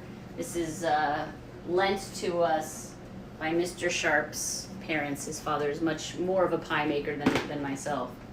Look at this. Fancy. I would say Tupperware, but it's not like a brand name. It's just a plastic pie container transporting your pie. Obviously, you don't want to put it in while it's hot. Oh, Will, this is getting busy on Twitter with all the conspiracies. I think How can you be doing it was that? just you. It's a conspiracy. But as soon as you get some other people, that's when it Hey, you becomes gonna go into conspiracy. SpiracyCon? Oh man, it's gonna be great. The real black helicopter is gonna be there. Oh man. Also, come to think of it, most helicopters are I black. hope I can aren't get they? meet and greet with the chemtrails. Just the chemtrails. It's lovely to themselves. meet you. They were I here. knew you were real. They were here a minute ago. Oh man. Let me see where they went. Oh. I don't know. They were here. They were right here. They're I don't know. everywhere, dude. And of course, RFK Jr. Yeah, no, there's no joke there. He's just there. It's just the truth. What if Mr. Sharp runs into Markiplier? Then I'd make a joke. People say that I sound like you, and it'd be like, cool, man. All right, well, good to meet you. See you later. But it'll sound just like that when he Yeah, says it. good to meet you, buddy. All right. All right. Don't eat the pie, Shana. Okay. Got 9 minutes on this cake in here. This cake is sort of like if the pie is no good, Mm-hmm. then we've got a backup cake. Okay, we're going until the cake comes out too then? Well, it's 8 minutes. Okay. Although this one won't be as beautiful of a deplating. But we could look for a rate and stuff and talk about, So let's see, tomorrow is Tuesday. Probably we'll just do another stream from the studio. Again, cleaning up on Wednesday. I'll be doing another filming of Balloon Animals, which is my friend's project that is essentially is doing like a game show format where there's like 3 balloon artists and he gives us a challenge. So that's been very fun to film with my friends, and there are little clips of that out. I think that Balloon Animals Show, with 2 S's, Balloon Animals Show. But that's the Instagram, and there are some clips up there if you are interested in seeing some other silly balloon people and our shenanigans. Check that out. So on Wednesday, we will probably stream, but it will probably be a little late and maybe a bit shorter, just because we'll have done the filming before that. Yeah, and then what's coming up this weekend? Oh, I have a huge job on Saturday. I'm going to go out to SharpBalloons live at Yamava Casino and Resorts. So I'll be there for like all day on Saturday. Making some balloons for some high rollers. Because that's what brings people to casinos. In California. And yeah, that's pretty much what the week looks like. We've thanks to Liz and the OC for doing the merch giveaway on this California Love shirt, which I am Peanut one. That's fun. And yeah, we'll keep you guys informed as we head into the summer and work on things. I'd like to get our subscriber gratitude done next week. So if you are a subscriber to the channel, make sure you hop over to the Discord and put in your subscriber gratitude request for the month of June. My 44th birthday is on July 2nd. We'll have to do something for my birthday. I don't know what. Probably I'll just make some balloons. I'm very predictable that way. Maybe I'll make myself a cake. Who knows? If this comes out good, it might be the new thing. Yeah. Hanging out, having fun, being a family. Sorry, I can't read chat, so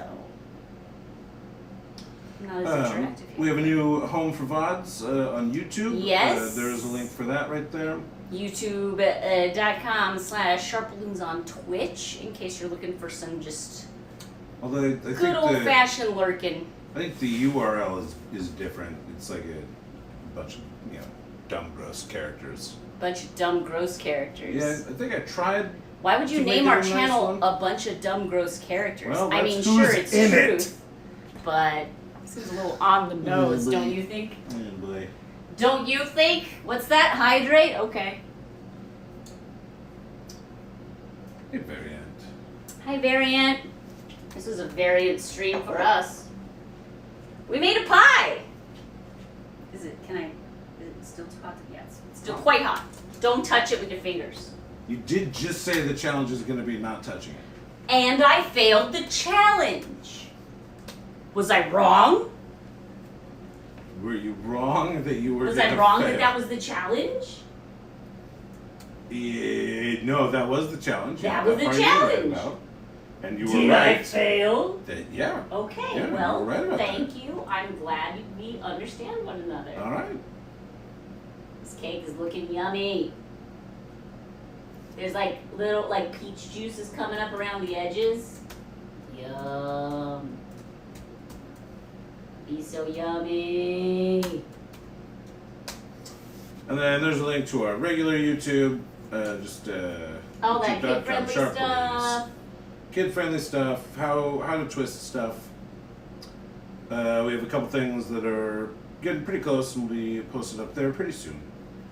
Yep, we've got that basic one balloon dog, and then also the Chinese crested is just about done. I need to get a good intro for that one, but that was a fun balloon. Not to mention the degrading of the Chinese crested as it survived for a week and a half or 2 weeks in the studio. I have to get the dates. Being insulted the whole time. Oh, not degrading it like that. No, Okay. no. They never would. I said nice things to it.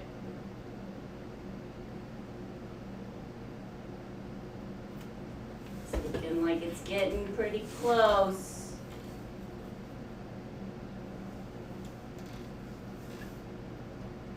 I don't want to open the door and let out all that air.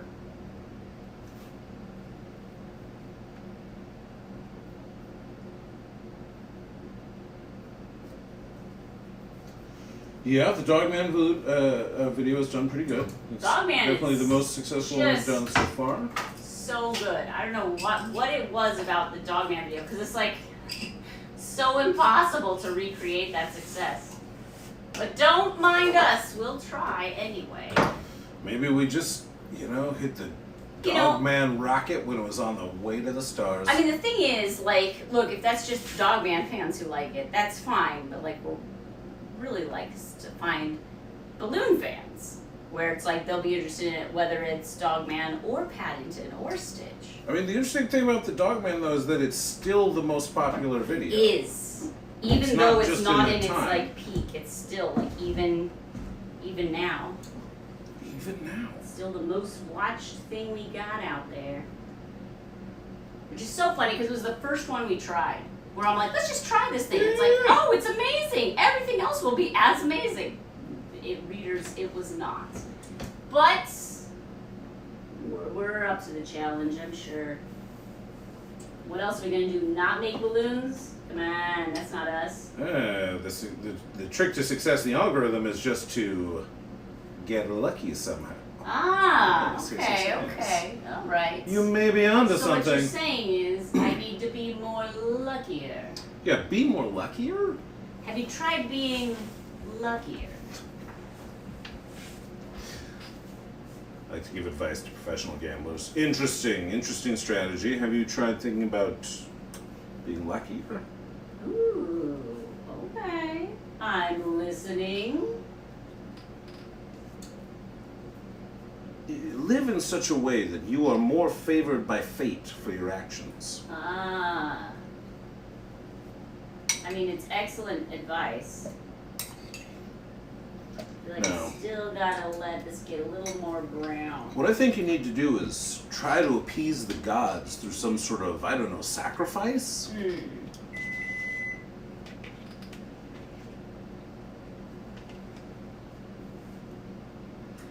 They're like, everyone's like, oh, stick a toothpick in a cake, and if crumbs stick to the toothpick, it's not ready yet.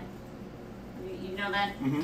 Is there just like a temperature that also will convey that information? Because sometimes I'm like, I don't know if the stuff like is sticking to it in the right way or not, or like, is it just like, could I stick a thermometer and then be like, yeah, look, it's 350 degrees, it's good, or 200, I don't know, I'm just randomly pulling numbers out. I don't know. It does seem like a pretty... Because the toothpick test has always seemed so... analog. I'm like, that's all? That's the ultimate as to whether or not a cake is done? Like, baking is such an exact science. Like, people but are this is always like getting out a dowsing rod. Right, yeah. It feels very, like, old wivesy, and nothing against old wives. I myself am one. But it just feels like, surely America's Test Kitchen can come up with something better. The test kitchen of the people! Yes.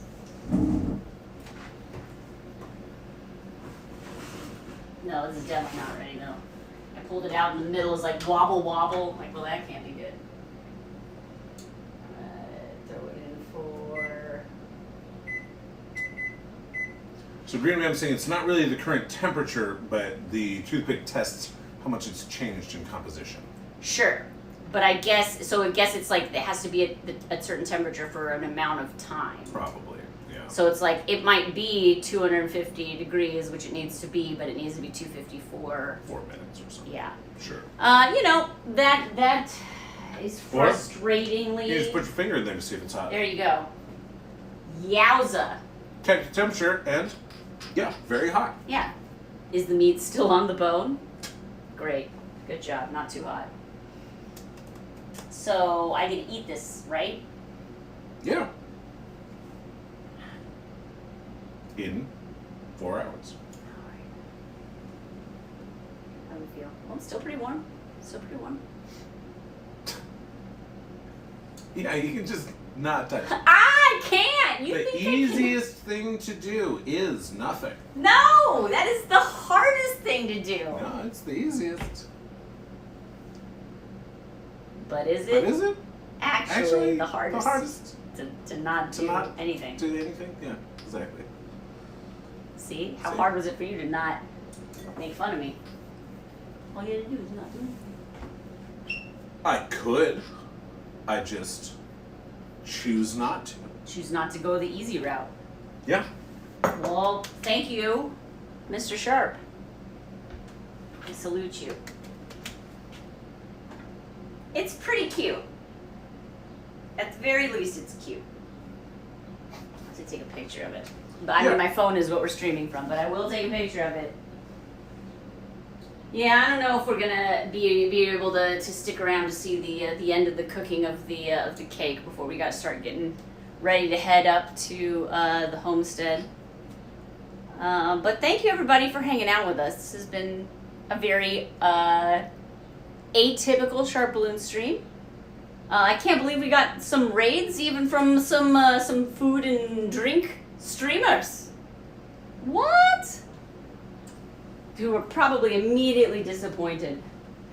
Even Alton Brown has acknowledged the difficulty. Even Walking the away. Alton Brown. Of America's Test I Kitchen! don't. Is he from America's Test Kitchen? I think so. I could be wrong. I mean, Alton Hey. Brown is just an institution unto himself, as I know. As I know. Him. Yes, I dropped it on the floor and immediately put it back in there. This is my style.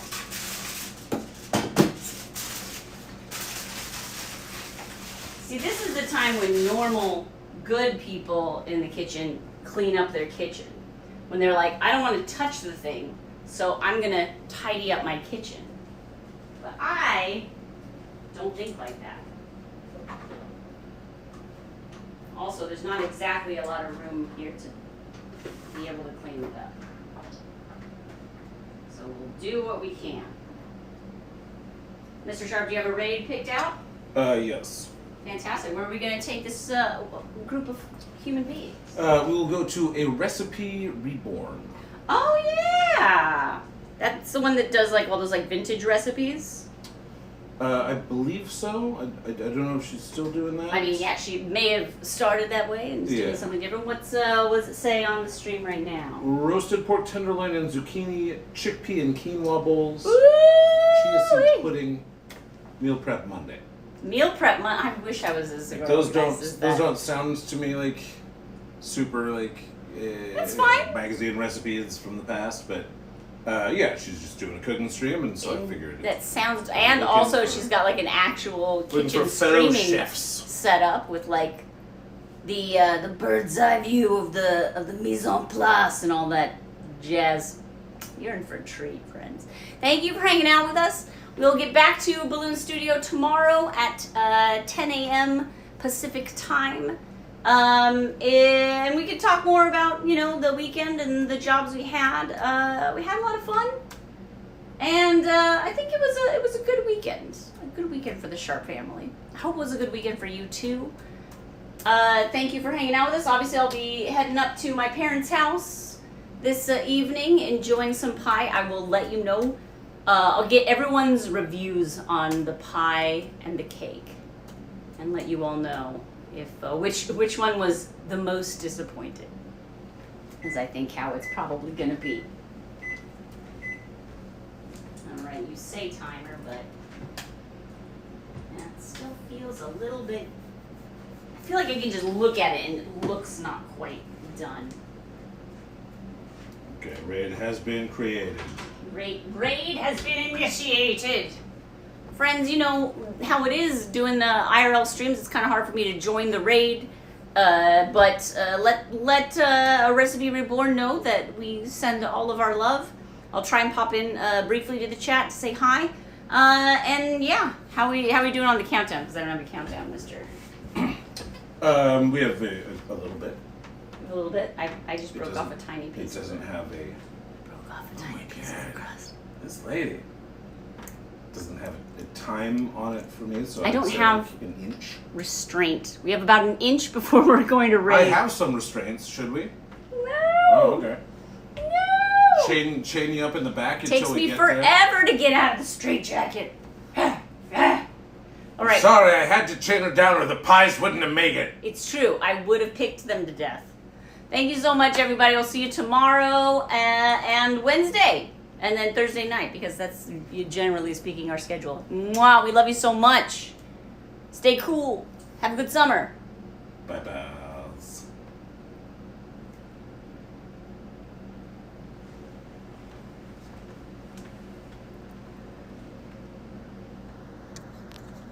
Bye-bye.